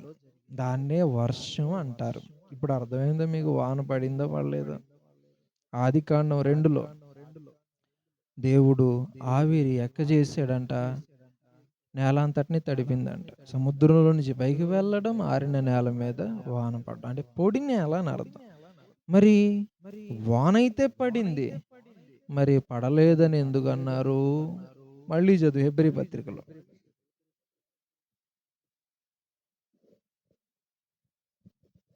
నోవహు గురించి. నోవహు అది వరకు చూడని సంగతులు. విశ్వాసమును బట్టి నోవహు అది వరకు చూడని సంగతులను గూర్చి దేవుని చేత హెచ్చరింపబడి భయభక్తులు గలవాడై తన ఇంటి వారి రక్షణ కొరకు ఒక ఓడను సిద్ధం అది వరకు చూడని సంగతులను ఉందా లేదా? అంటే వాన పడలేదన్న భావన వస్తుంది. 40 రోజులు ప్రచండమైన వాన కురియును అన్నాడు. అది అప్పటిదాకా పడలేదన్నాడు. కానీ ఆదికాండంలో పడిపోయింది. అది వరకు చూడలేదు ఎప్పుడు ఎవరు అన్నట్లు అంటున్నాడు ఇక్కడ వాక్యంలో. దాని అర్థం ఏంటి? ఏమీ లేదు. వానైతే పడింది కానీ ఇంతకు మునుపు మీకు చెప్పాను, పై జలాలు అన్నా నేను. పైకి వెళ్ళిపోయాయి నీళ్ళు అన్న, ఆకాశంలోకి వెళ్ళిపోయాయి అన్ననా? ఆ నీళ్లు వర్షపు చినుకులా రాలేదు, ప్రవాహాలుగా వచ్చాయి. ఇప్పుడు మీకు అర్థమైందా? మామూలు వానలకి కొండలు మునుగుతాయి ఎక్కడైనా? ఇక్కడ కొండలు మునిగిపోయి 15 మూరలు కొండ పైనుంచి మునిగిపోయి అక్కడి నుంచి ఒక 15 మూరలు ఎత్తు వరకు నీళ్లు వ్యాపించాయంట. ప్రబలేను భూమి మీద. ఏమి లేదు. ఆది కాండములో ఇలాగే ఉండేది. ఇట్లాగే పర్వతాలన్నీ మునిగిపోయి 15 మూరల ఎత్తు వరకు నీళ్లు ఉండేవి. ఎప్పుడు? దేవుడు భూమి ఆకాశాలు సృష్టించాడు కదా, అప్పుడు ఆదికాండం మొదటి అధ్యాయంలో చదవండి. దేవుడు జలముల మధ్యన ఒక విశాలము కలిగి పై జలములను కింద జలములను వేరు పరుచును గాకని పలుకగా ఆ ప్రకారమాయెను. మరియు దేవుడు జలముల మధ్యన ఒక విశాలమును కలిగి ఆ జలములను ఈ జలములను వేరుపరచును గాకని పలికెను. దేవుడు ఆ విశాలమును చేసి విశాలము క్రింద జలములను విశాలము మీద జలములను వేరుపరపగా ఆ ప్రకారం ఆయను. దేవుడు ఆ విశాలమునకు ఆకాశమని పేరు పెట్టెను. సమస్తమును ఉదయమును కలుగగా ఆ రెండవ విశాలానికి దినము ఏమని పేరు పెట్టాడంట? ఆకాశం ఏం లేదండి. గుండ్రంగా బాల్లాగా ఉంది భూమి. నిండా నీళ్లున్నాయి. ఈ మధ్యలో ఈ గాలి వెళ్ళి గ్యాప్ రావాలి. పై నీళ్ళు పైకెళ్ళాలి. కింద నీళ్ళు కిందకెళ్ళాలి అన్నాడు అంతే. భూమి నిండా నీళ్లున్నాయి. ఒక గ్యాప్ ఏర్పడింది. ఈ గ్యాపే. ఆ పైన నీళ్లున్నాయి. మీకు అర్థం కావాలంటే మీరు వాటర్ టిన్ పెడతారా? పైన పెడతారా? కింద ఒకటి ట్యాప్ ఉండే చిన్నదేదో పెడతారు కదా! అప్పుడప్పుడు పై దానికి కింద దానికి ఇంత గ్యాప్ ఉంటదా గాలి? ఉంటుందా? ఆ గ్యాపే ఆకాశం అనుకోండి. పైన నీళ్లున్నాయి. మీరు ఏంటి ఇలా ఉన్నారు మరీ దారుణంగా? హల్లెలూయా చెప్పండి అందరూ ఒకసారి. ఏమన్నా అర్థమవుతుందంటారా? వాటర్ టిన్ చూసారా ఎప్పుడైనా? వాటర్ బబులు దానిపైన పై దాంట్లో నీళ్లుంటాయా? కింద దాంట్లో ట్యాప్ ఉంటదా? కింద నీళ్లుంటాయా? మధ్యలో ఇంత గాలి ఉంటది. గ్యాప్ ఉంటది. చూసారా? చూడలేదా? చూడలేదా?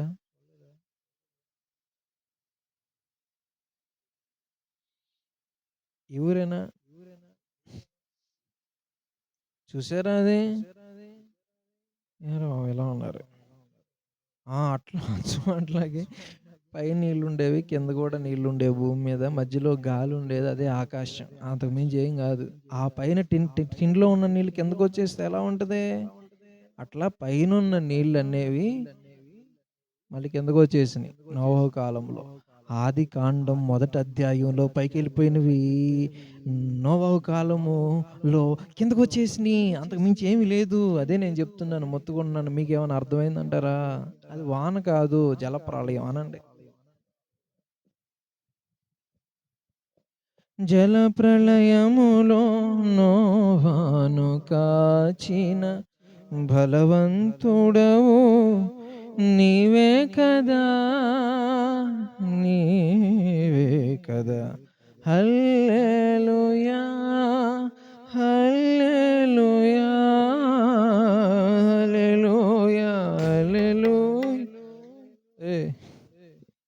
యేసుప్రభు రాకడొచ్చేద్దరు నువ్వు కొట్టేసరికి. హల్లెలూయా చెప్పండి అందరూ ఒకసారి. అందరూ ముస్తాబైపోతారా నువ్వు కొట్టేసరికి. హల్లెలూయా. అమ్మలారా వింటున్నారా? పై జలాలు, కింద జలాలు. ఇవన్నీ ఎందుకు మనకి? తీయండి. 7వ అధ్యాయం తీయండి. ఆదికాండంలో ఉంటుంది చూడండి. నీళ్లు 15 మూరలు ఎత్తొచ్చిన చదవండి.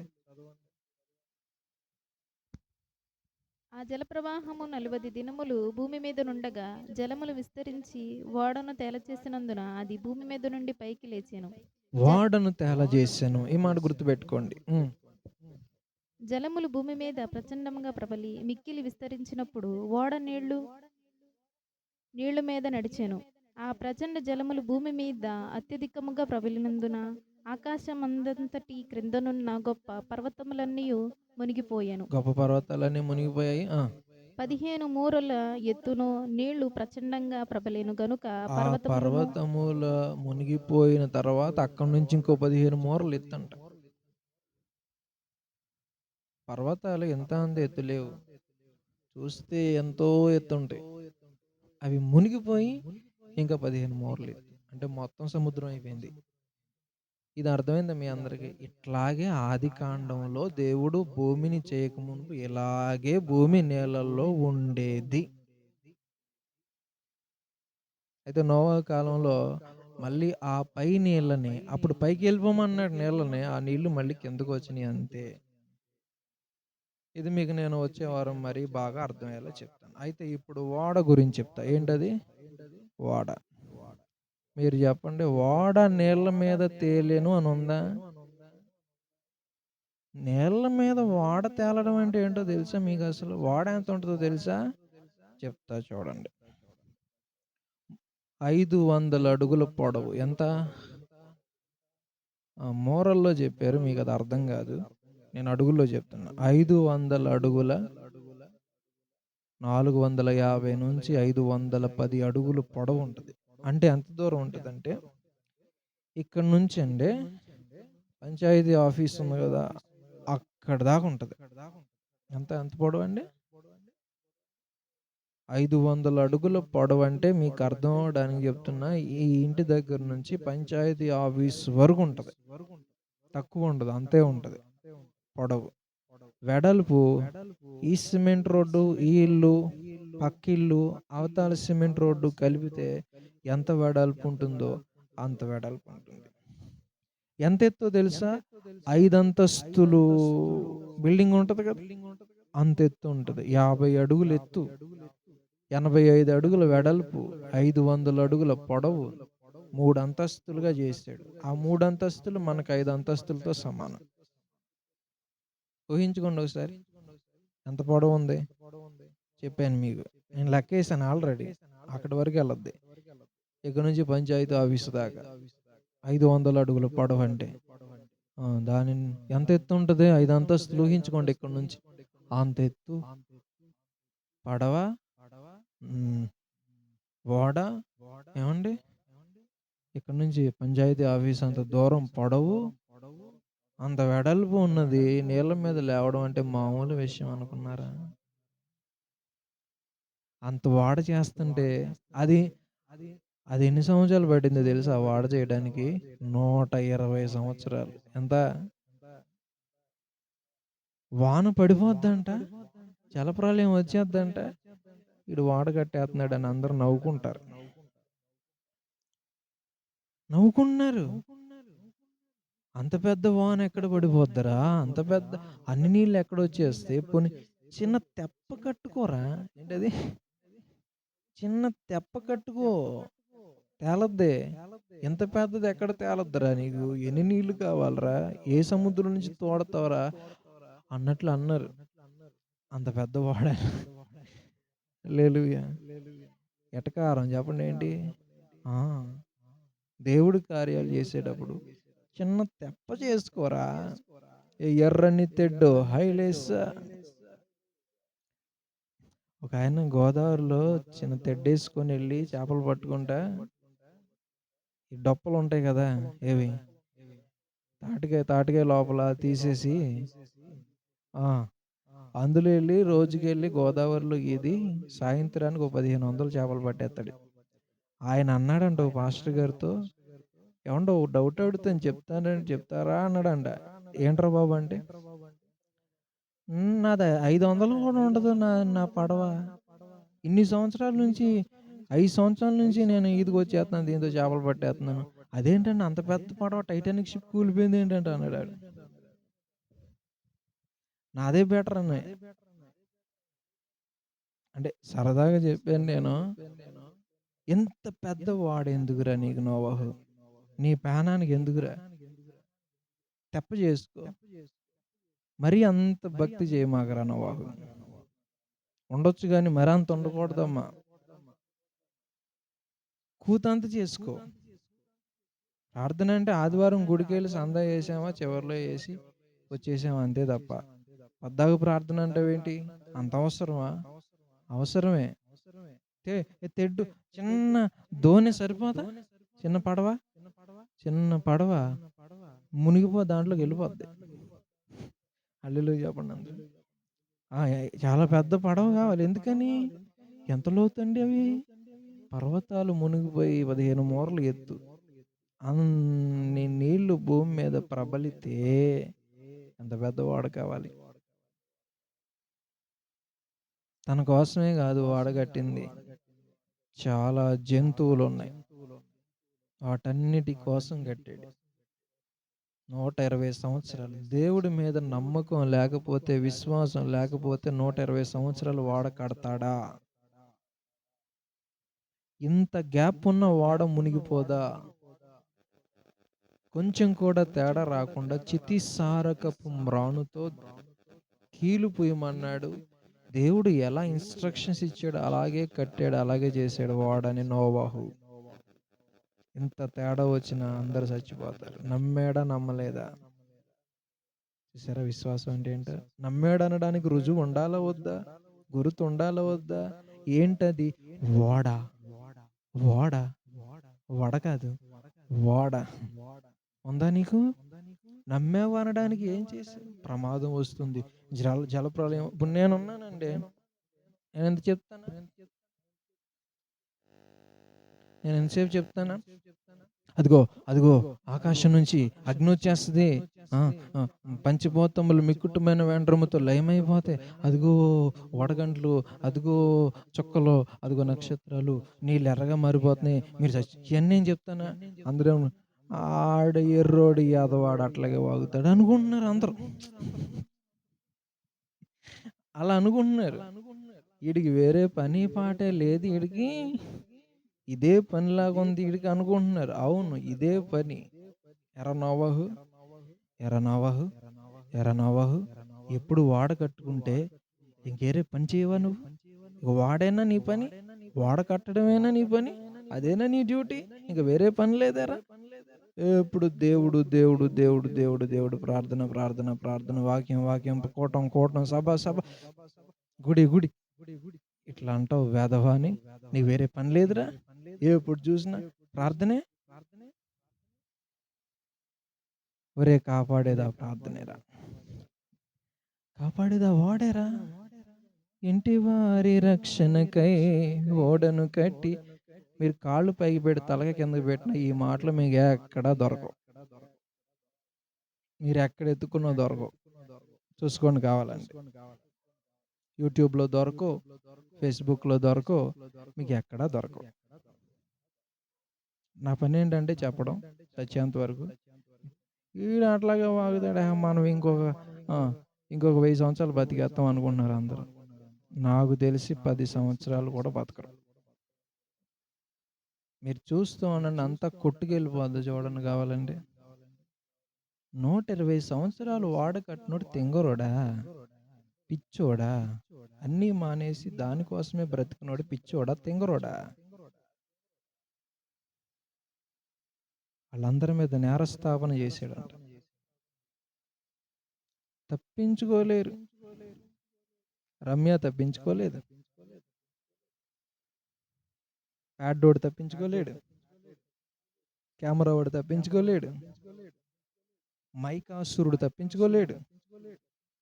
అందరూ నోరు మూసుకొని వాడలోకి వచ్చారనుకోండి, మామారా వాడలోకి రా అంటే, ఓతంలో రల్లుడు రాని పైనుంచి అన్నాడు. అది వచ్చేసరికి దేవుడు మూసేసాడు తలుపు. ఆర్చుకొని తీర్చుకొని నువ్వు వచ్చేదాకా ఇక్కడ నేనేమంటానంటే, పని పాట లేక కాదండి. 120 సంవత్సరాలు కట్టింది ఎందుకంటే స్పష్టంగా దేవుడు మాట్లాడాడు, జలప్రళయం వస్తుందని. ఈరోజు నోవహు విశ్వాసం ఏంటంటే, ప్రమాదానికి సిద్ధపాటు నీకుందా? ఇది ఆ విశ్వాసంలో ఉన్న కోణం. రాదులే అనుకున్నవాడు సిద్ధపడ్డావు. వస్తుందా? నమ్మావా? నమ్మానండి. వస్తుంది. రాకడ వస్తుంది. నమ్మావా? నమ్మానండి. సిద్ధపాటు ఉందా? హలో, సిద్ధపాటు ఉందా అండి? రాకడ వస్తుందని నమ్మారు? నమ్మానండి. సిద్ధపాటు ఉందా? క్రియలు లేవు, సిద్ధపాటు లేదు. సిద్ధపాటు లేదు, క్రియలు లేవు, ఓడ లేదు, రక్షణ లేదు, రక్షణ పొందలేదు, బాప్తిస్మం తీసుకోలేదు, మారు మనసు పొందలేదు, దేవుని ఆత్మతో నిండలేదు, సంఘ సహవాసములు లేరు, దినదిన ప్రార్థనలు లేవు, వాక్య ధ్యానం లేదు, వాక్య పఠనం లేదు, సిద్ధపాటే లేదు. దేవుడు రాకడ వచ్చేస్తుంది. అవి చెప్తే పక్షులు, తల్లి పక్షి చెప్పింది. చిన్న పక్షులు గూళ్ళో ఉంటే బయటికి వెళ్తూ వేటగాడు వస్తాడు, నూకలు జల్లిపోతాడు, వల వేసి పడతాడు, మెడ విరిచి తీసుకెళ్ళిపోతాడు, జాగ్రత్త సుమా అని వాళ్ళ అమ్మగారు నేర్పించింది పాట. అవి పాడుతున్నాయి ఒకదానితో ఒకటి. వేటగాడు వస్తాడు, నూకలు జల్లిపోతాడు, వల వేసి పడతాడు, మెడ విరుచుకుపోతాడు. జాగ్రత్త సుమా అని ఒకటంటే, జాగ్రత్త హేమ అని ఇంకోటి అంటారు. అలా అంటా ఉన్నాయా? ఆడు నూకలు జల్లాడు, వెళ్ళి వాటి మీద పడ్డాయి. ఆడు వలలో వేసుకున్నాడు, బుట్టలో వేసుకున్నాడు. తీసుకెళ్తుంటే బుట్టలో ఉండి కూడా వేటగాడు వస్తాడు, నూకలు జల్లిపోతాడు, వల వేసి పడతాడు. జాగ్రత్త రమ్య అంటే జాగ్రత్త దివ్య అంటుంది. దొందు ఇద్దరు కలిసి ఎక్కడ పడ్డారు? వెళ్ళి గంపలో పడ్డారు. తంతే బూర్లు బుట్టలో పడినట్టు వెళ్ళి అందులో పడి, దేవుడు వస్తున్నాడు జాగ్రత్త అని ఈవిడావిడికి, రాకుడు వస్తుంది జాగ్రత్త అని ఈవిడావిడికి. వీళ్ళిద్దరు చెప్పుకున్నారు. వీళ్ళిద్దరు ఎక్కడున్నారు? ఎంతకి గంపలో గంపలో ఉన్నారు, గుళ్ళో ఉన్నారు. లేలు అని చెప్పండి అందరూ ఒకసారి. క్రియలు లేవన్నా, మాటలు ఉన్నాయి అంతే, వట్టి మాటలు. జాగ్రత్తగా ఉంటాడండి. క్రియలు ఉండేవాడు ముందు జాగ్రత్త ఉంటుంది. ప్రమాదం వస్తుందని నమ్మితే నమ్మనోడు వచ్చినప్పుడు చూసుకుంది, ఎక్కడ వస్తుందో రాదు. చెప్పినోడు పిచ్చోడు. మరి రాహాబు వేసి ఎర్రటి తొగరదారం కట్టిందా కట్టలేదా?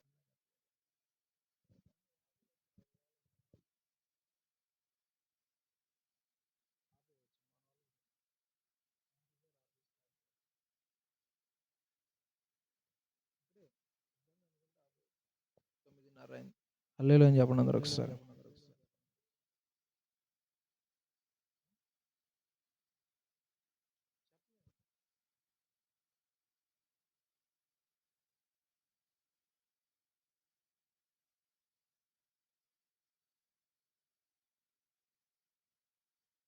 హల్లెలూయా అని చెప్పండి అందరూ ఒకసారి. ఏమన్నా సిద్ధపాటు ఏది?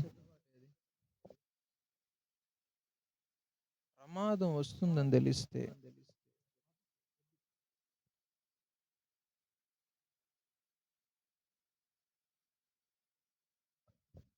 వాంతులే చేస్తారు. హల్లెలూయా.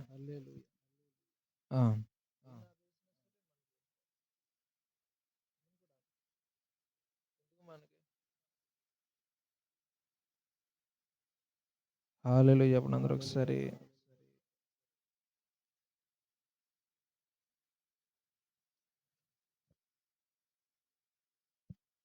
హల్లెలూయా. సిద్ధపాటు ఉందా? సిద్ధపాటు, దిద్దుబాటు ఉందా? రాహాబు వేష దగ్గరికి వెళ్ళి చెప్పారు, అమ్మా మేము వస్తాము మీ మీదకి, నన్ను వదిలేండి బాబు, ఈ దేశం మీదకి మీరు వచ్చి మా వాళ్ళందరినీ కూడా పట్టుకెళ్ళిపోతారు, మీరు నన్ను వదిలేండి బాబు, మీ దండం పెడతాను బాబు అంది.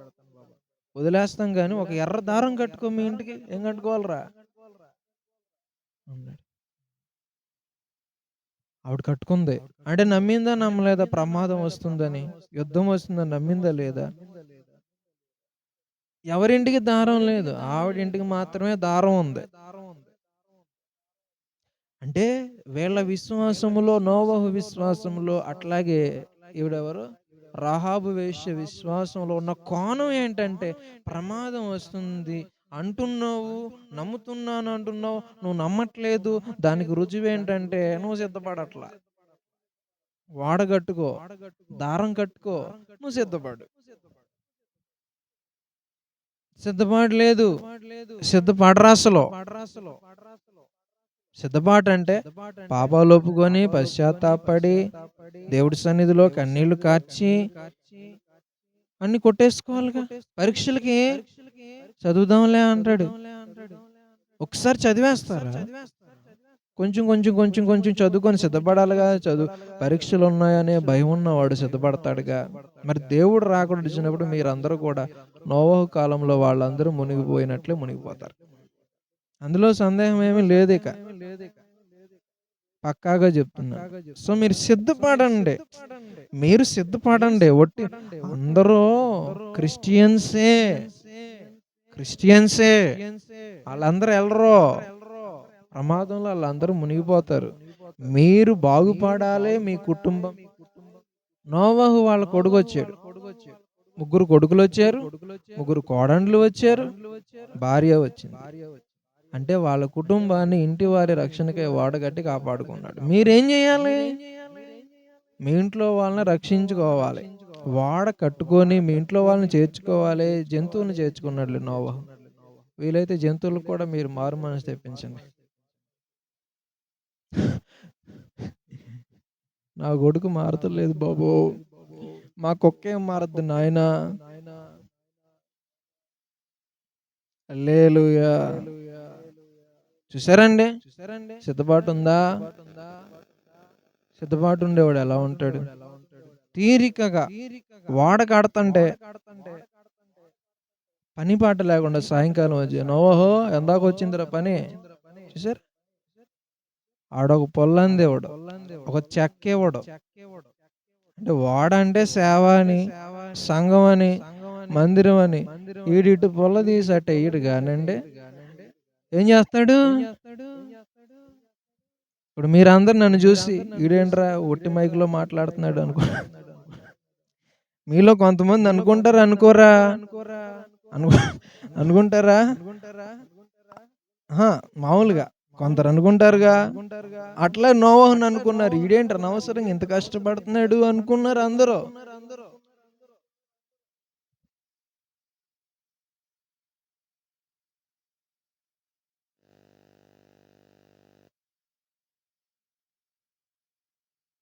అట్లాగే నోవహు కూడా పిచ్చోడు కాదు. ఆయనకి ఏం చేస్తున్నాడు ఆయనకి తెలుసు. సలహాలు ఇవ్వద్దు. అందరూ అంటారు, అరే నీకు వేరే పని పాట లేదరా. ఎప్పుడు దేవుడు గుడి గుడి గుడి గుడి గుడి గుడి గుడి గుడి గుడి గుడి గుడి అంటే బడి బడి బడి బడి బడి ఏమవుతురా అంటారు. పని చేసుకోవారా, వేరే పని పాట లేదంటే. వేరే పని చేస్తే వాడ కట్టలేం.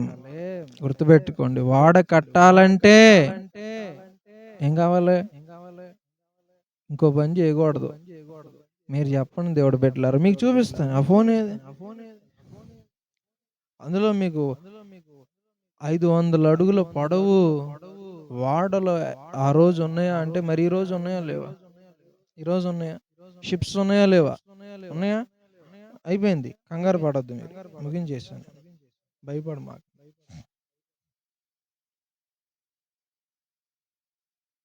ఇంకా మీరు చూస్తున్నారు ఇవన్నీ ఏంటి? పడవలే, షిప్స్ ఇవన్నీ. ఇంకా చూడండి, కనపడుతుంది కదా. ఇవి 120 అడుగులు పొడవు ఉంటాయి. ఎంత? 120 అడుగులు. 120 అడుగుల పొడవు. ఏమండి? 100 అడుగుల వెడల్పు, ఒక 100 అడుగులు ఎత్తు. షిప్స్ అవి బిల్డింగ్స్ అందులోనే ఉంటాయి. నోవహు వాడకంటే డబల్ ఉంటాయి ఇవి. ఈ రోజు ఇవన్నీ ఎక్కడి నుంచి వచ్చినాయి? నోవహు వాడ తయారు చేసాడు, సముద్రం మీద నడిపాడు.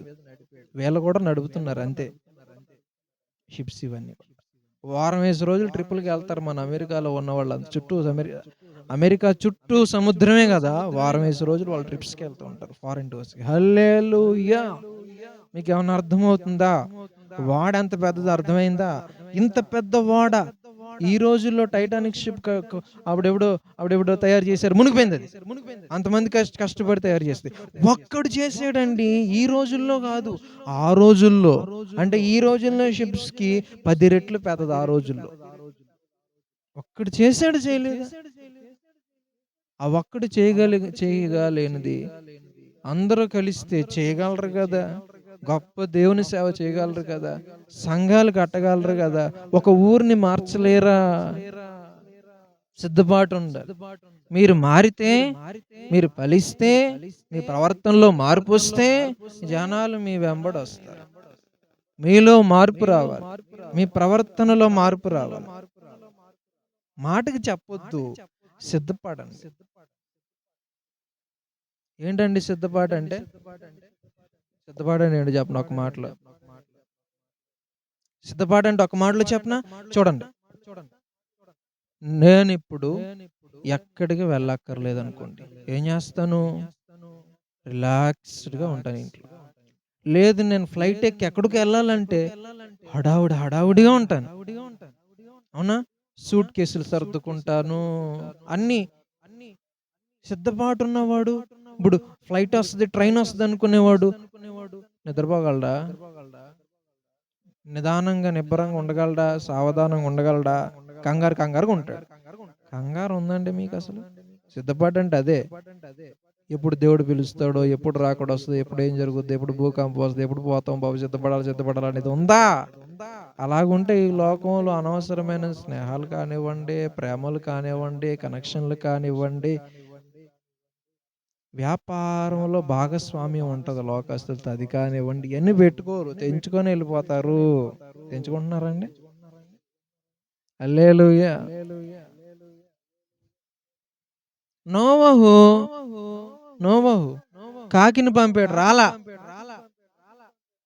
పావురాన్ని పంపాడు, దానికి కాలు మోపడానికి చోటు లేదని తిరిగి తిరిగి మళ్ళీ వచ్చేసింది. నీళ్ళే గాని. మరి పావురం వచ్చేసింది, కాకి ఎందుకు రాలా?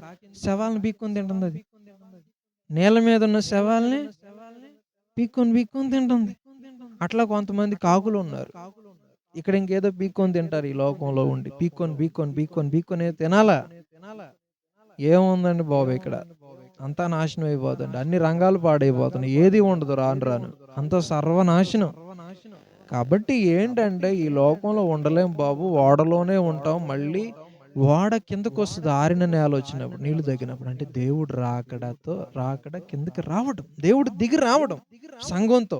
ఓడ అంటే సంఘం. నీళ్లు తగ్గినప్పుడు కిందకొచ్చింది కదా, పైకి వెళ్ళిపోయి కిందకొచ్చింది కదా. అట్లాగా దేవుడు రాకడలో సంఘం ఎత్తబడుతుంది, మళ్ళీ దిగి దేవుడితో పాటు కిందకొస్తుంది. అప్పుడు దాకా ఎక్కడుండాలి? సంఘంలో ఉండాలి. సంఘంలో ఏ సంఘం? ముగించేశాను నేను, అయిపోయింది. ఏ సంఘం? తాగుబోతుల సంఘమా? చెప్పండి. తాగుబోతులు ఈ ఊర్లో మ్యాప్ అయినోడి పేరు ఏలూరులో ఉంటదా? ఈ సచివాలయం వీళ్ళు మ్యాప్ చేస్తారు, ఉంటదా? ఇక్కడ పేరుంటే అక్కడ ఉంటదా? ఉండదు కదా. అంతెందుకు, పెళ్ళయింది, భార్య పేరు వాళ్ళ అమ్మ వాళ్ళ దాంట్లో ఉంటది అప్పుడు దాకా, రేషన్ కార్డులు. తర్వాత ఇటు మార్పించిన తర్వాత అటు ఉంటదండి. మరి తాగుబోతు సంఘంలో నీ పేరుంటే దేవుడి సంఘంలో నీ పేరుంటదా? వ్యభిచారుల సంఘంలో నీ పేరుంటే, వ్యభిచార గృహాల్లో ఉండే వాళ్ళ దగ్గర నువ్వు ఉంటే, వాళ్ళ జాబితాలో ఆ లిస్టులో నువ్వు ఉంటే, దేవుడి సంఘంలో నీ పేరుంటదా? మహిళా మండలం, డోకరా గ్రూపులో ఉంటారు వీళ్ళు కొంతమంది ముదుర్లు, మేస్త్రులు ఉంటారు. ఎట్లా నడుస్తారు? ఎట్టగా వెళ్ళిపోయిందంట. చెప్పండి ఏంటది? నేను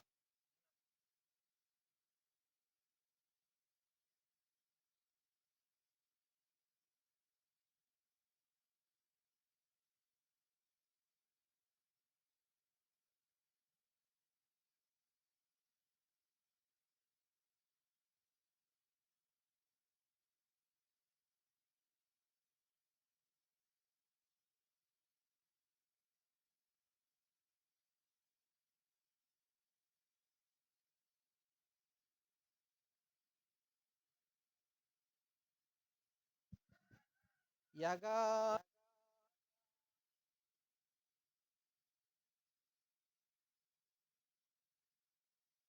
ఉన్నారు అనుకోండి, గయ్యాల గంపల్లో మీరు ఉన్నట్టే. గయ్యాల గంపల్లో ఉన్న వాళ్ళు దేవుడు కొంపల్లో ఉంటారా? అందుకనే మీరు ఏ సంఘంలో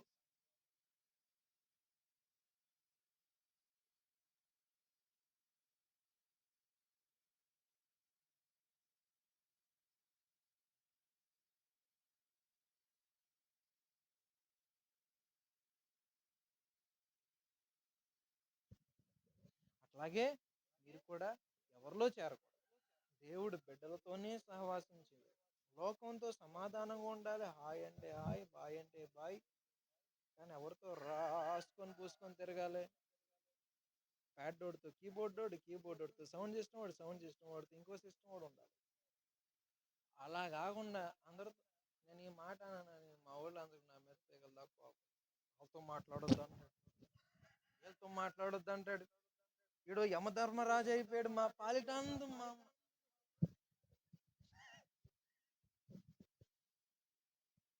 వాళ్ళతో మాట్లాడొద్దు అంటాడు, వీళ్ళతో మాట్లాడొద్దు అంటాడు, టీవీ చూడొద్దు అంటాడు.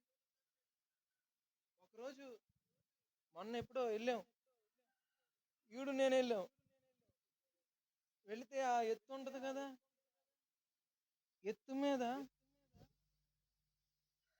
వెళ్ళాం లోపల. అప్పుడు చూసేదేమో ఏమో తెలియదు, నాకు తెలియదు, నాకేమీ తెలియదు. ఇంట్లోకి వెళ్ళాను, హాల్లో లేరు, బెడ్రూమ్లో అటో ఒక మంచం,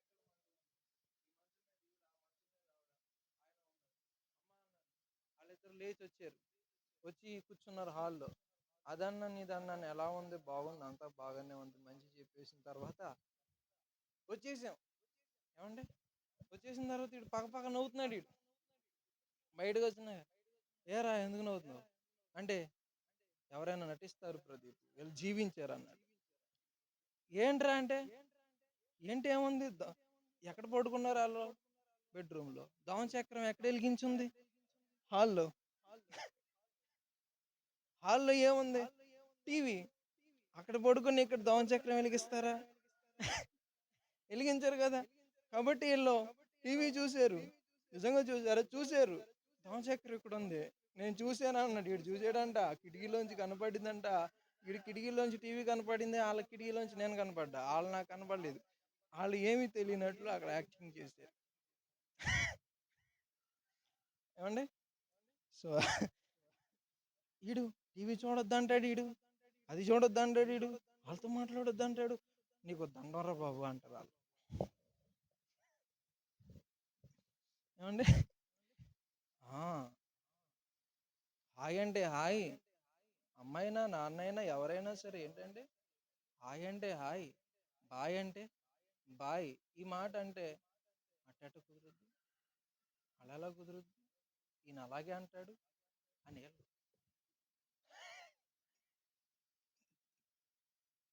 అంటాడు. ఆయన అంటాడు, అనే ఉంటాడు, వీళ్ళ గురించి అనే ఉంటాడు, అంటాడు. ఆయన నాతో కూడా అన్నాడు అని. సో నేను ఎందుకు వద్దన్నాను, ఎందుకు వద్దన్నానంటే, ఎందుకు వద్దంటాను, ఇప్పుడు నేను ఇక్కడ ఉన్నాను, అక్కడ నీళ్ళు, ఆడు నాకు తాడేసాడు, ఆడు నన్ను లాగుదామని, ఆడు నన్ను పైకి లాగుతాడు, నేను గుంజి తాడి కింద పడిపోతాడా, మీరు పడిపోతారా బాబు అన్నా నేను. వద్దురా, మీకు అంత బలం లేదు, నూతిలో ఉన్నవాడిని పైకి లాగాలి, ఆడిలా గుంజితే చాలు వెళ్ళిపోతాం. ఆడిని మనం లాగాలంటే దాన్ని తొక్కి పెట్టి లాగాలి, వస్తాడాడు. సో నువ్వు ఇంకొకరిని మార్చుకొని దేవుడేరు, నువ్వు మారిపోతావు, నిన్ను కోల్పోతావురా బాబు, ముందు నువ్వు బాధపడి ఆ తర్వాత వాళ్ళని మార్చు అంటాం. మనం వాళ్ళతో మాట్లాడొద్దు అంటాడు, మా అమ్మాయిని రావద్దు అంటాడు ఇక్కడికి, మా అమ్మాయిని ఎందుకు రావద్దు అంటాడు. వచ్చింది ఏమైంది, గొడవ అయింది, కొట్టుకున్నారు, తన్నుకున్నారు, పోలీస్ కేసు, ఎందుకు వచ్చింది ఇదంతా. నా మాట వింటే వస్తుందా, రాదు. అల్లుళ్ళు చెప్పినంత యారు వస్తుందారా, వస్తుందా, రాదు. ఇవన్నీ నేను ముందే ప్రవచనాలు చెప్పాను మొత్తం అన్ని.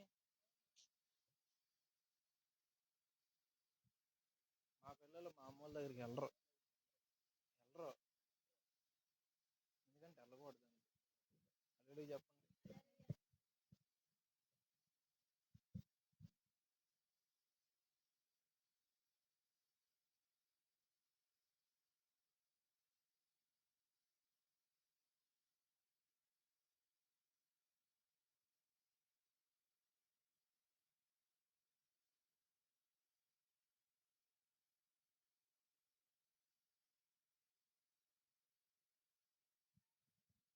ఇవన్నీ కూడా ఏమవుతాయో చూసుకోండి, రేపొద్దున ప్రాణాల మీదకి వస్తాయి అని చెప్తున్నాను.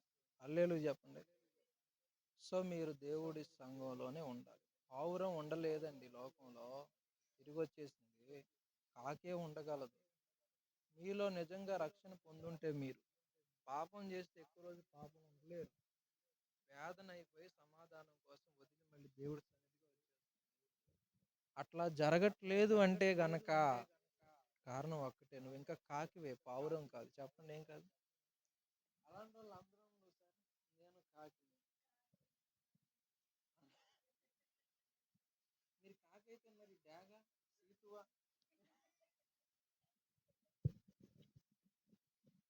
కాకులు చెప్పండి, కాకులు ఇప్పుడు ఇక్కడ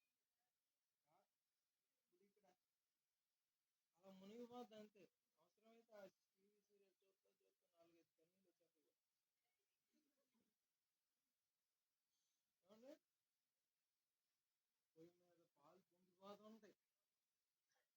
కూర మాడిపోతుంటది, అన్నం చీడిపోతుంటది, మీ ఆయనకి మండిపోతుంటది. అయినా నువ్వు మునిగిపోయావు, తేల్తావు బయటికి, పైకి వస్తావా? తెగులుతుంది వాళ్ళకి, తెగులుతుంది అది, తేమలది అది. వస్తున్నానుండు.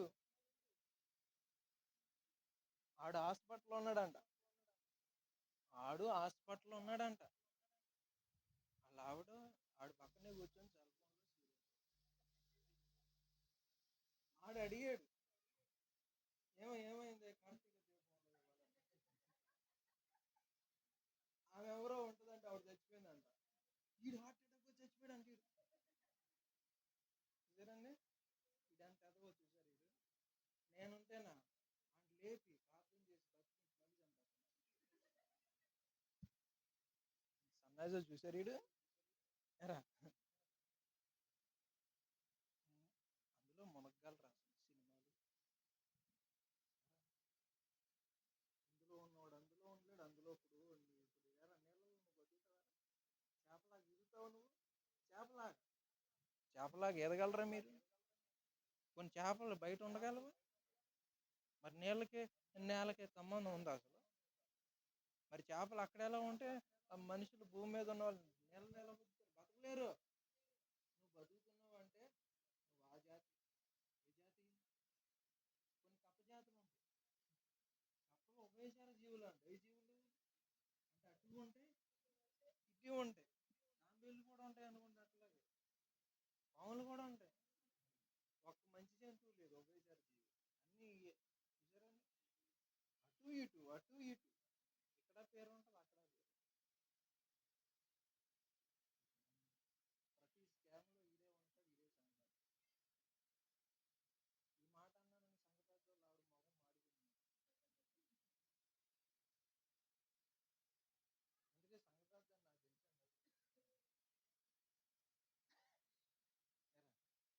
సో మీరు అటు ఇటు ఎందుకు ఉండాలి? ఒకవైపే ఉండండి. అందులో ఉంటే ఇందులో పనికిరావు, ఇందులో ఉంటే అందులో పనికిరావు. అది కావాలి, అవ్వ కావాలి, బొవ్వ కావాలి, అన్నీ కావాలంట. చూడండి మరి సిద్ధపాటు ఉందా అంటే, సిద్ధపాటు ఉంటే కనుక వాడలో ఉండండి. వాడకి వెలుగు రాల 40 రోజులు, ఆ తర్వాత చాలా రోజులు వాడలోనే ఉంటే అప్పుడు మొదలైంది అసలు సినిమా.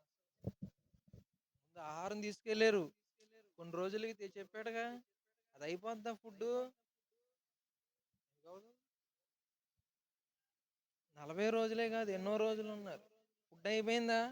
అయిపోతే అప్పుడు సింహాలు చూస్తుంది నోవహుని, నాలుక బయట పెట్టి. అంటే అర్థం ఏంటి? మరి అప్పుడు కోళ్ళ గుడ్లు తీసుకెళ్ళి దానికి పెట్టాడు, మరి గేదె పాలు తీసుకెళ్ళి తాగి ఏం చేశాడో తెలియదు, కానీ మొత్తానికి వాడలోనే ముక్కి మూలిగి తుమ్మి దగ్గి చచ్చి చెడు మొత్తానికి తిరిగి వచ్చారు. ఎన్ని బాధలు వచ్చినా వాడలోంచి బయటకు వచ్చారా. సంఘం అనేది చాలా కాపుదల కలిగినటువంటి ప్రదేశం. ఇక్కడ కంచె ఉంటుంది, దేవుని కంచె, అగ్ని, పరిశుద్ధాత్మ కాపుదల.